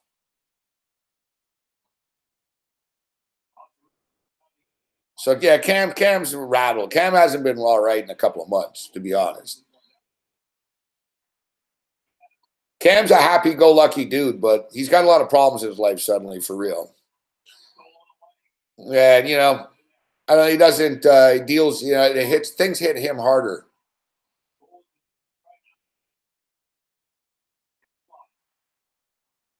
Which picks, Spencer? Which ones? The hockey one. Hopefully we can close this, Spencer S. My Minnesota pick was shit.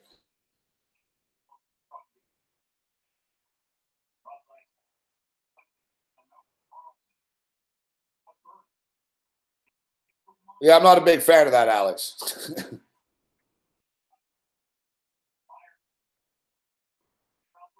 Dodgers Astros said good shit. Yeah, the Dodgers Astros parlay was a nice one.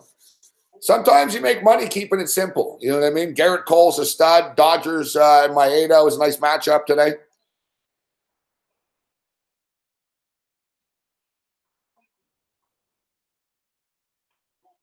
We'll give you some overnight picks, though. Normally, I don't give overnight picks because I don't get locked in. And normally I'm wrong when I get locked in. But I'm looking at the games today, and I actually like the shit.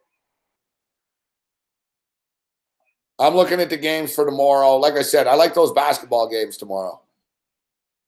Look at this money movement here. What, is Joel Embiid playing? Because suddenly, guys, 20 minutes ago we talked about this game. The point spread was 1.5.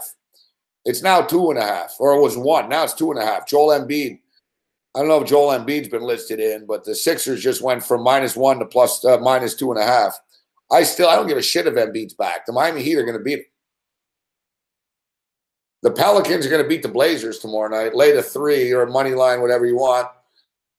And, Golden State Warriors are now 3.5. It was 3. And, of course, Greg Popovich's wife passed away tonight.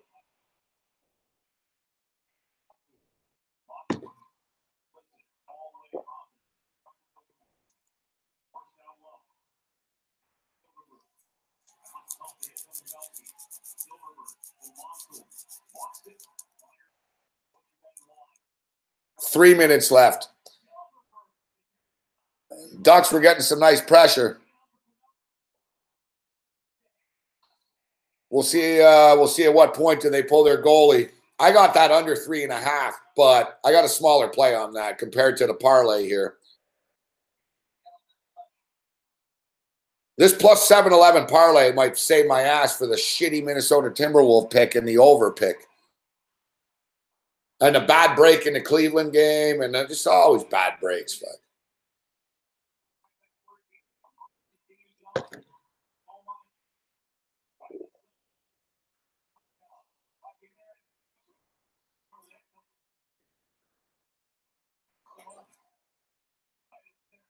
2 minutes and 25 seconds remaining.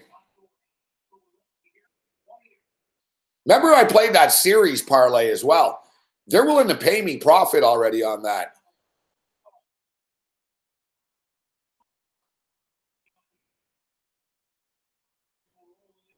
Remember, I put $18 on it, and it pays like $2.18 or something like that.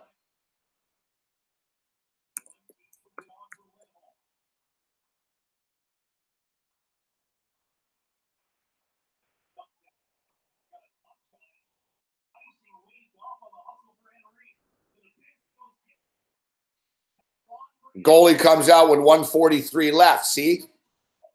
It's actually a normal time to do it.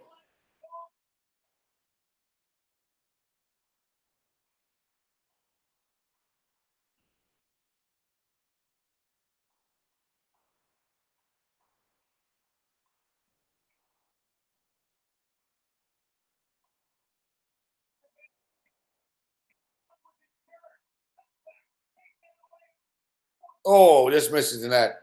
Oh, I finished in 9th place in the free roll tonight.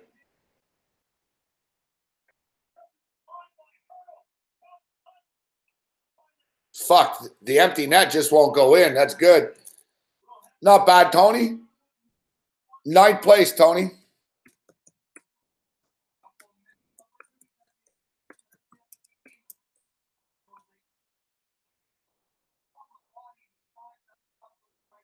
No.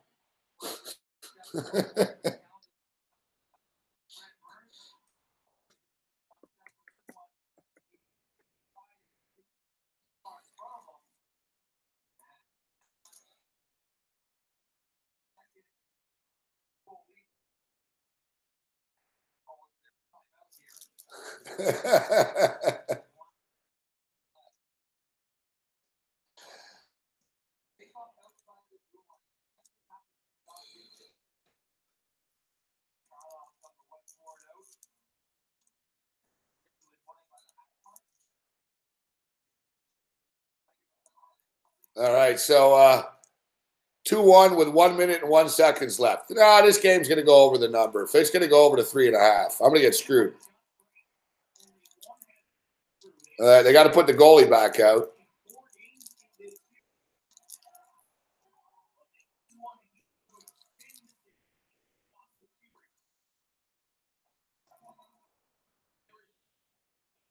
The Miami Heat are going to beat them tomorrow. The Miami Heat are winning the series.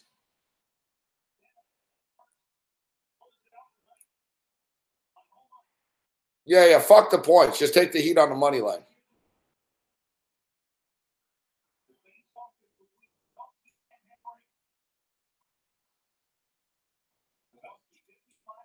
One minute remaining. Come on, man. We need to win the motherfucking game. My 700 parlay was the Pittsburgh Penguins, Tampa Bay Lightning, Nashville Predators, all the hockey games.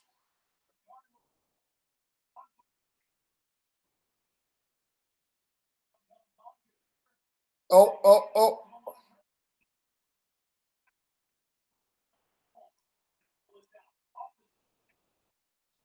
Oh.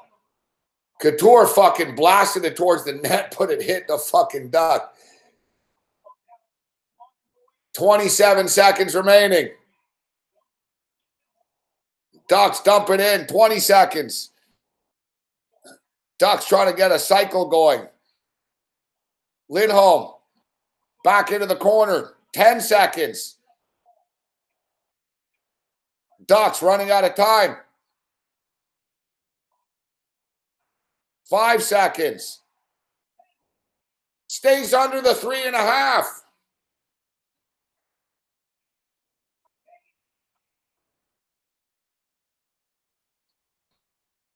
And the parlay wins. And the pro line wins.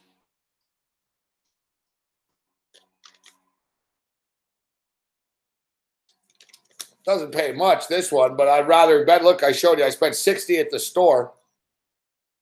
The winner. Nashville. San Jose. Houston Astros.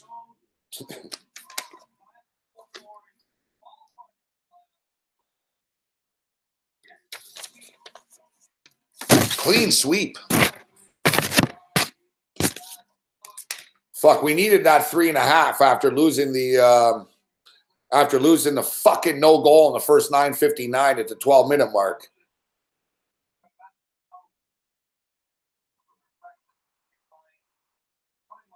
It really is amazing, isn't it, Marine Corps? USMC 28. It's amazing, isn't it? Like last night, I needed an empty net goal and I couldn't get it. I'm telling you, there's not as many empty net goals anymore. The players are so fucking big. Like we talk about goaltender equipment, but the players are so fucking big in the NHL now. There's not a lot of room. So like it really, you need an open net to get the open net. And as I stated earlier, the coaches get pissed off if you fucking do it, because if it creates an icing and you lose a face-off and you get scored on, you're the fucking asshole of the night. Oh, look at you. You wanted to pad your stat with an empty netter. They don't like it, fuck. So you'll notice most teams don't even really shoot it. They sort of dump it in and they try to kill time. But there's been a few times, man. I remember earlier there was another team that pulled their goalie with like 3 minutes left, and the other team did not score in the empty net.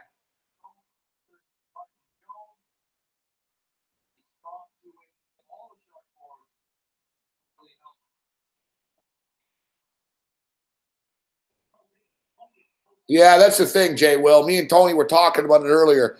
Whenever you win a bet, you win a parlay, you whatever, you always wish you put more, huh?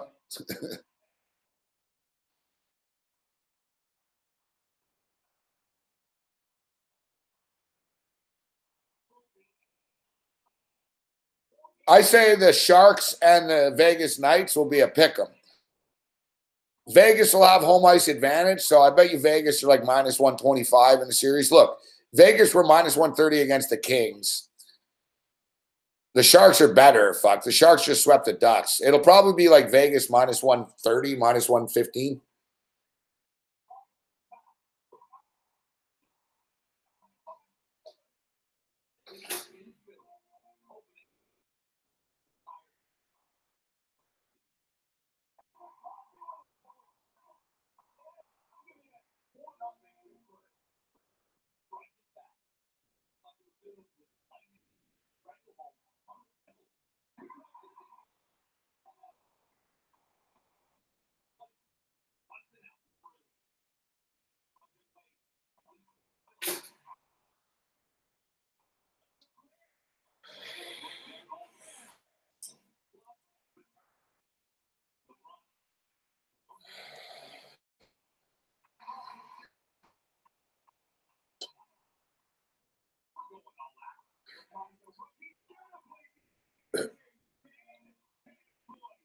Bedinder Parbar is asking why I'm bald.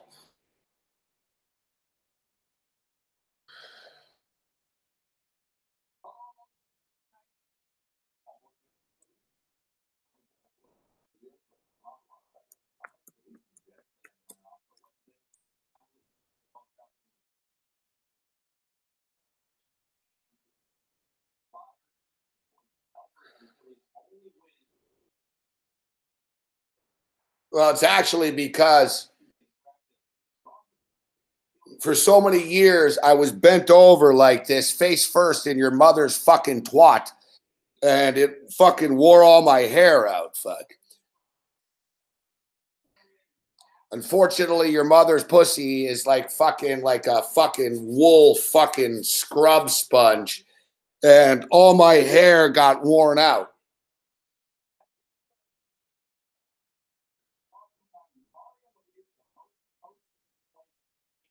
And then after I did your sister, and fuck, I went down on her, fuck, I got a bunch of STDs on my head, and I had to cut all my hair off. I hope that answered your question.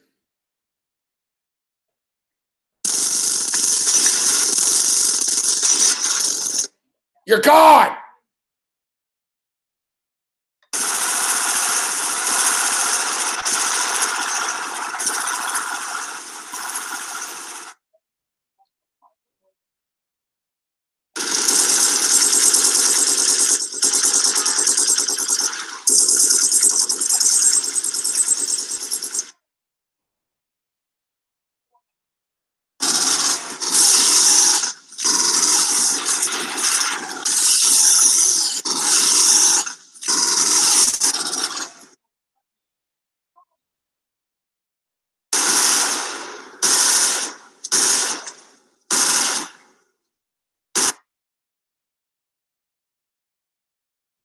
Figured that answers the question. Yeah, he asked me a question. I answered him.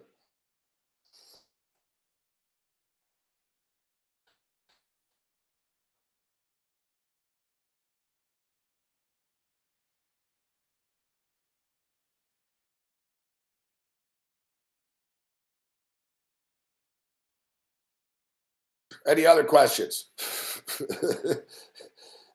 Any other questions?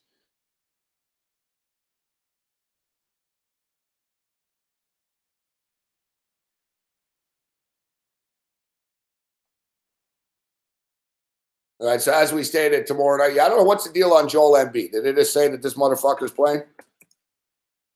Joel Embiid.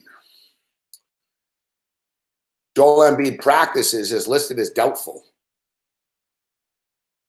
I tell you, you need NBA updates nowadays. You don't go to ESPN. You go to hotnewhiphop.com. What's up with this site? I've never heard of this site in my life before. Hotnewhiphop.com. And I swear to God, man, Google's pushing them. Because I just pushed fucking Joel Embiid's name is, and they're fucking at the top stories. And today I started to put Hotmail in, and it took me to Hot fucking New Hip Hop. And I've never even heard. I'm a 47-year-old white bald guy. Fuck. Do I look like someone that knows hotnewhiphop.com? But hotnewhiphop.com's on top of the Philadelphia 76ers, evidently. All right, let's see the top 100. All right, Hot New Hip Hop wants to show me notifications. Allow or block. Block like a Joel Embiid fucking slam down in the paint. All right. Let's see the top 100 according to fucking top 100 songs according to hotnewhiphop.com. And I'll be totally honest with you, whether I've heard of the song or let alone the song or the artist. You in the chat be honest as well. All right, so the number one song right now in the hip-hop world is Nicki Minaj and Youngboy. Never Broke Again. I like the sound of it. I've never heard of it. I've heard of Nicki Minaj, obviously.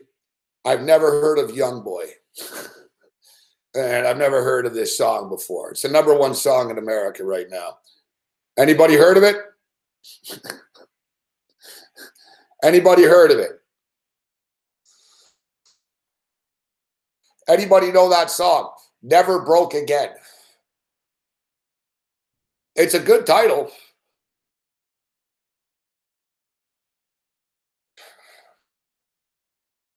It's about how Nicki Minaj and her fake ass worked her way up to the top of the music industry. I got to be honest with you. I never even heard of Cardi B until like fucking last week. All right, so the number two song is by fucking Guatemala. Guatemala's a fucking country. Fuck. Like, who the fuck's Guatemala? What's Guatemala? Is Guatemala like a rapper or is he a dude? I don't know. Swali featuring Slim JX MMA fucking I. Slim Jimmy. I don't know. Fuck. What's up with you fucking dudes? Why do you always got to put X's in your fucking names? Your name Jimmy or JX Jimmy? Slim JX Immy? JX, I don't know. I can't even say the guy's fucking name. Slim JX MMY. Slim, I guess it's Slim Jimmy, fuck, but I don't know. Fucking Guatemala, fuck. It's a fucking country. Ever heard of the guy Guatemala before?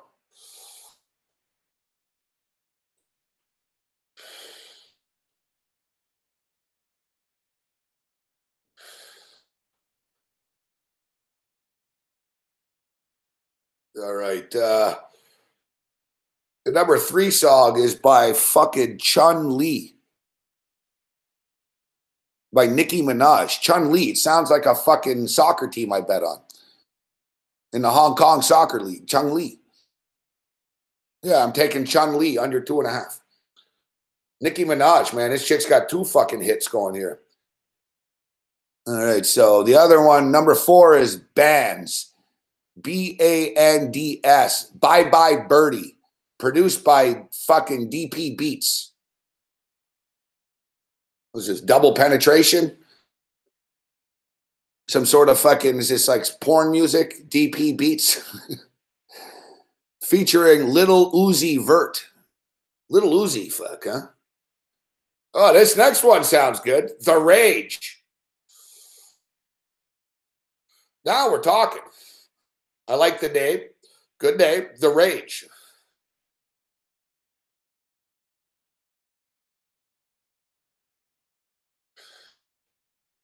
It's from the movie Rampage. Unbelievable. You guys ripped me off. First, the name of my show is Sports Rage. Secondly, I wrote a song called Rampage fucking 22 years ago. And it's been copywritten 22 years ago. I should fucking sue The Rock, fuck. What fucking studio is this? You guys fucking have a movie called Rampage. Fucking, what about the song from Homicide Rampage? Copywritten. 1995. Rampage. You clearly listened to the song and stole the idea for your movie from my song. We all see it in the script.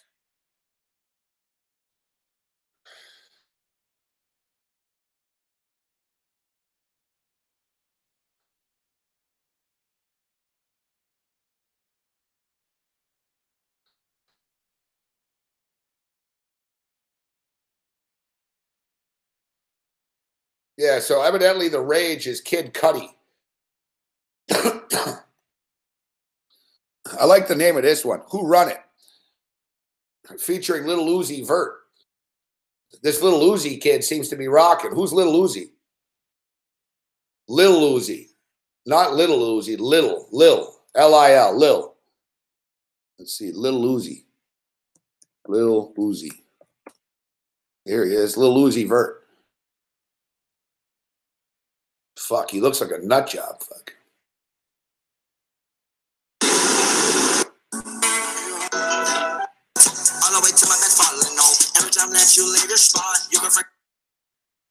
I think that's all we can get away with copyright.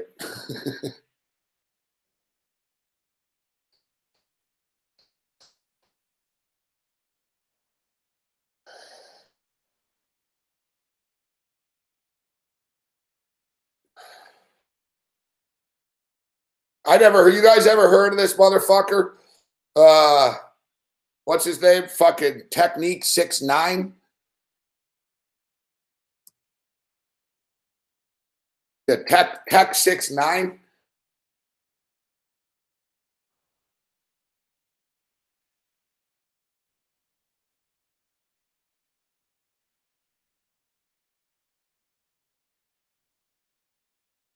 What is it with all these rappers? They all look like Slipknot now. I fucking hate this shit. All these fucking kids just talk about, look at my watch, look at my money, and they throw money in the air and shit. They don't say jack shit.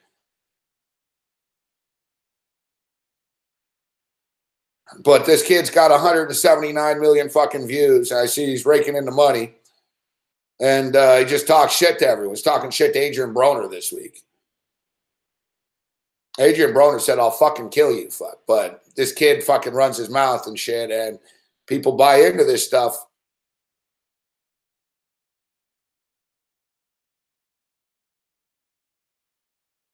I never even heard of the guy. I swear to God, I never fucking heard of the guy. I never heard of the guy until 2 days ago. I never heard of the guy until 2 fucking days ago. And the only reason I heard of this guy is because of sports, because he's fucking with Adrian Broner. And they had to cancel the press conference at Barclays Center because Barclays Center was the scene of the crime for Conor McGregor. And Barclays Center, the last thing they need is another thing happening there.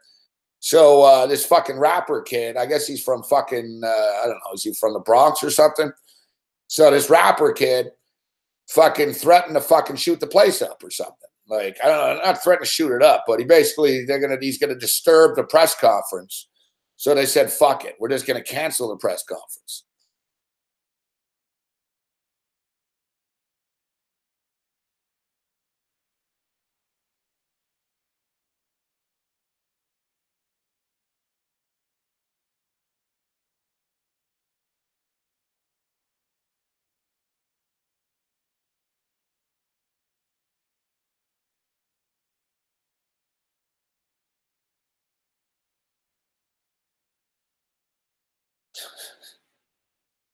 See, Redman and Method Man, they're real artists.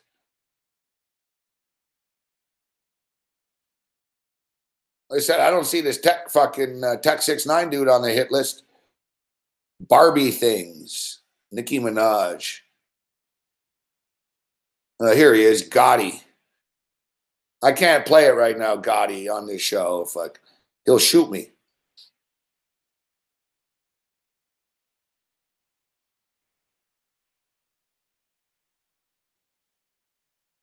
Yeah, so this site there, they're jumping into the sports world. And I don't know, I bet you we're going to find out behind the scenes, like, who owns this shit? It's probably the motherfucker of Amazon or something like that. Like I said, I've never heard of this website before, yet they're at the top of every search engine. They came on like I tried to do Hotmail today and it sent me here. Fuck. It's not an accident. I guarantee you, fuck. Hot new hip hop. Come on. You know it's owned by like Jewish dudes, fuck. You know what I mean? It ain't owned by fucking hot hip hop, I guarantee you. We all know World Star Hip Hop. That's the place.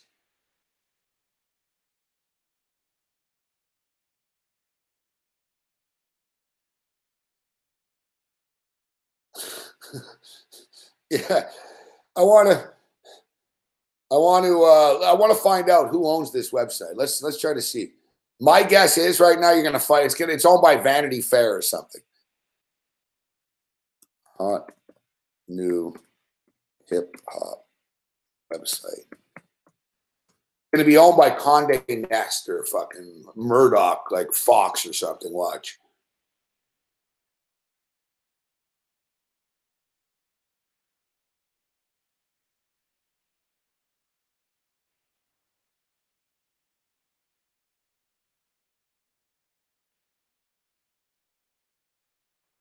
Hot New Hip Hop was co-founded by Sarah D and DJ Rockstar. I haven't heard of them.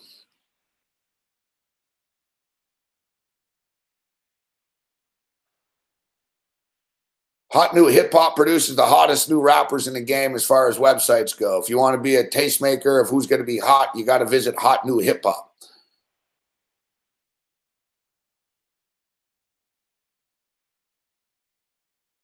In 2014, the site saw a huge surge in traffic after Complex's Alex Circamaro tapped internet personality Tunde to host hip hop's viral Man on the Street interview and audience participation comedy series.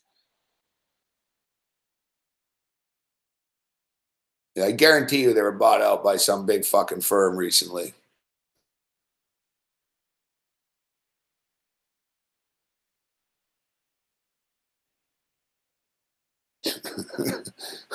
TJ Rockstar. Yeah, Condé Nest. Like, so yeah, it was started by these rappers, but it doesn't mean that they're fucking owned by them now. I guarantee you. It's like Vice. Who's Vice owned by now? Who owns Vice? Like, Vice started out as a magazine. Isn't Vice owned by Amazon or fucking the Washington Post or fucking HBO or whoever the fuck owns it?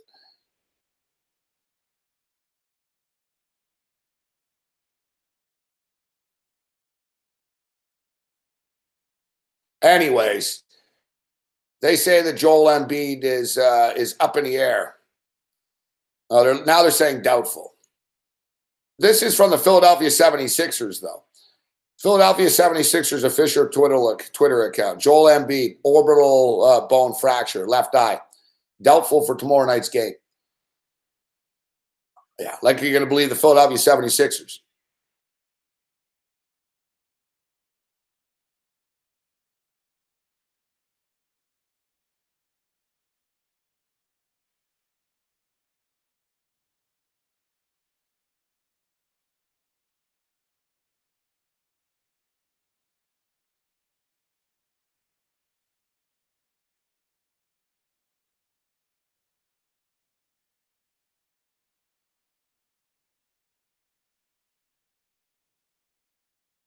What's up, Kyle Johnson?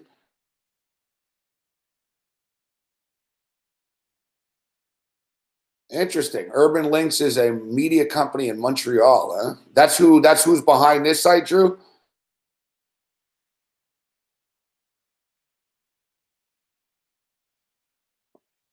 Could be Quebecor, the Journal de Montréal Quebecor guys.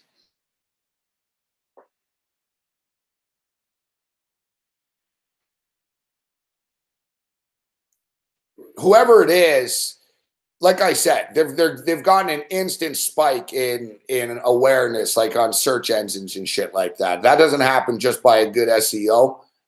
Not with Google and shit. You got to buy your way into that.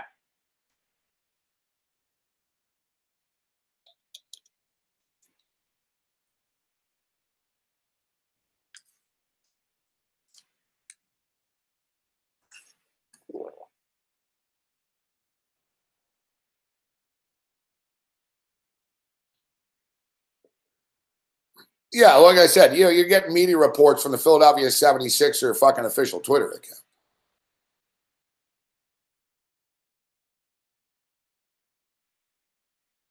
As I stated, I don't care if he plays or not.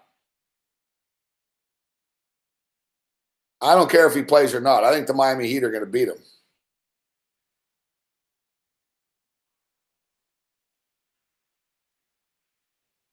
Dodgers are now up 13-4. So Kenley Jansen can't blow this one. Well, I shouldn't. I don't want to jinx it. I shouldn't say that.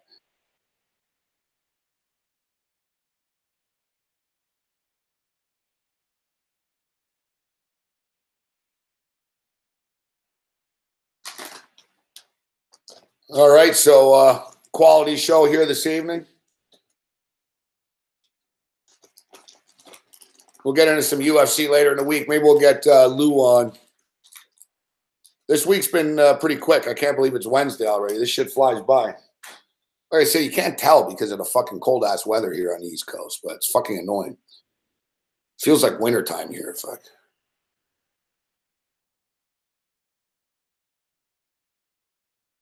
Everything is dark and gloomy.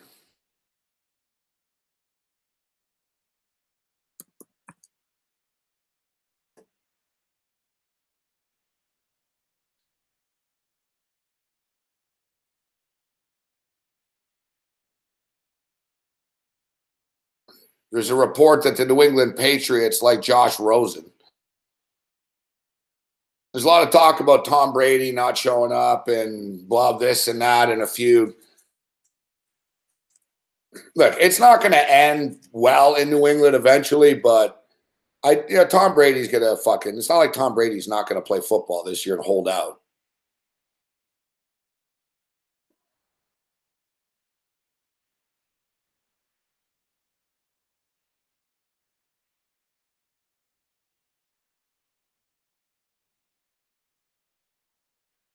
All right, so we appreciate everybody tuning in here this evening.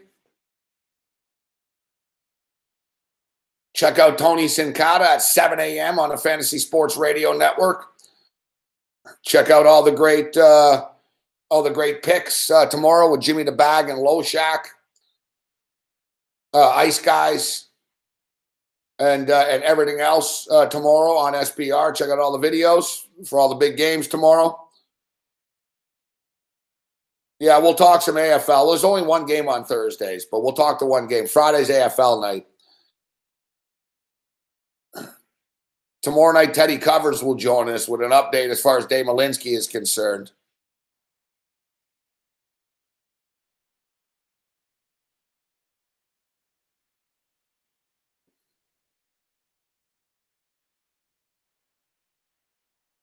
So keep your eye on the Joel Embiid stuff. But as I stated, I don't really care. I think Miami are going to win the series, and I think they're going to win tomorrow. It'll probably end up being 2-2, actually, going back to Philly. But I think Miami can win this game tomorrow. I like them to win the series. I'm getting plus 2.5 with them on their home court. So give me the Miami Heat tomorrow. I think the Pelicans fucking beat the Blazers again. I think the Warriors are going to beat the Spurs, although with this Greg Popovich stuff, it's a little different. But it's up to 3.5 right now there. If I had to bet one NBA game tomorrow, though, I'd take the Pelicans at home. But I think the Miami Heat are going to beat the Sixers. NHL hockey's tricky tomorrow night, man. Oof. Washington Capitals survived, man. They could win this game again. I like the under 5.5 there, and I like the under 6 in the Bruins and the Leafs. There's no logical reason to take the Leafs. The Bruins are the better team, but the Leafs can win again tomorrow. But I'm going to go under 6 in that game, and I'll go under 5.5.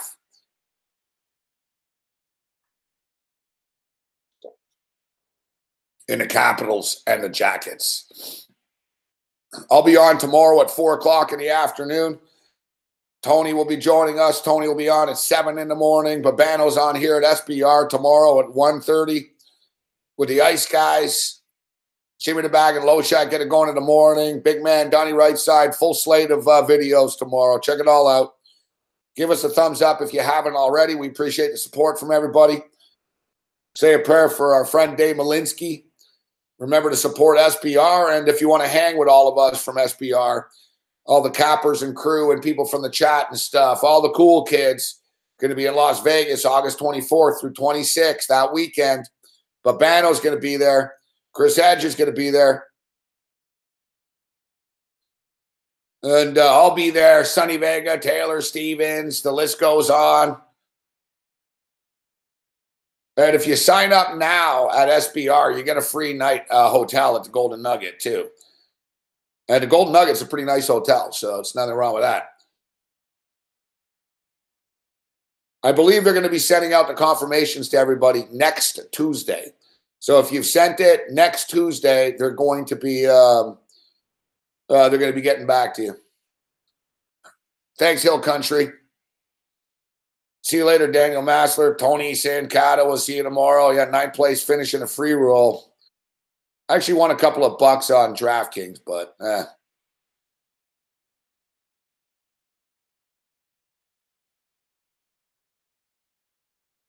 Thanks, Kirkhoff. No, hookers are not on the house. See you later, predictions guy. See you later, Sean Robertson. Thanks for tuning in, guys. We'll see you guys tomorrow. May the winners be yours. Other than that, you're on your own. Later.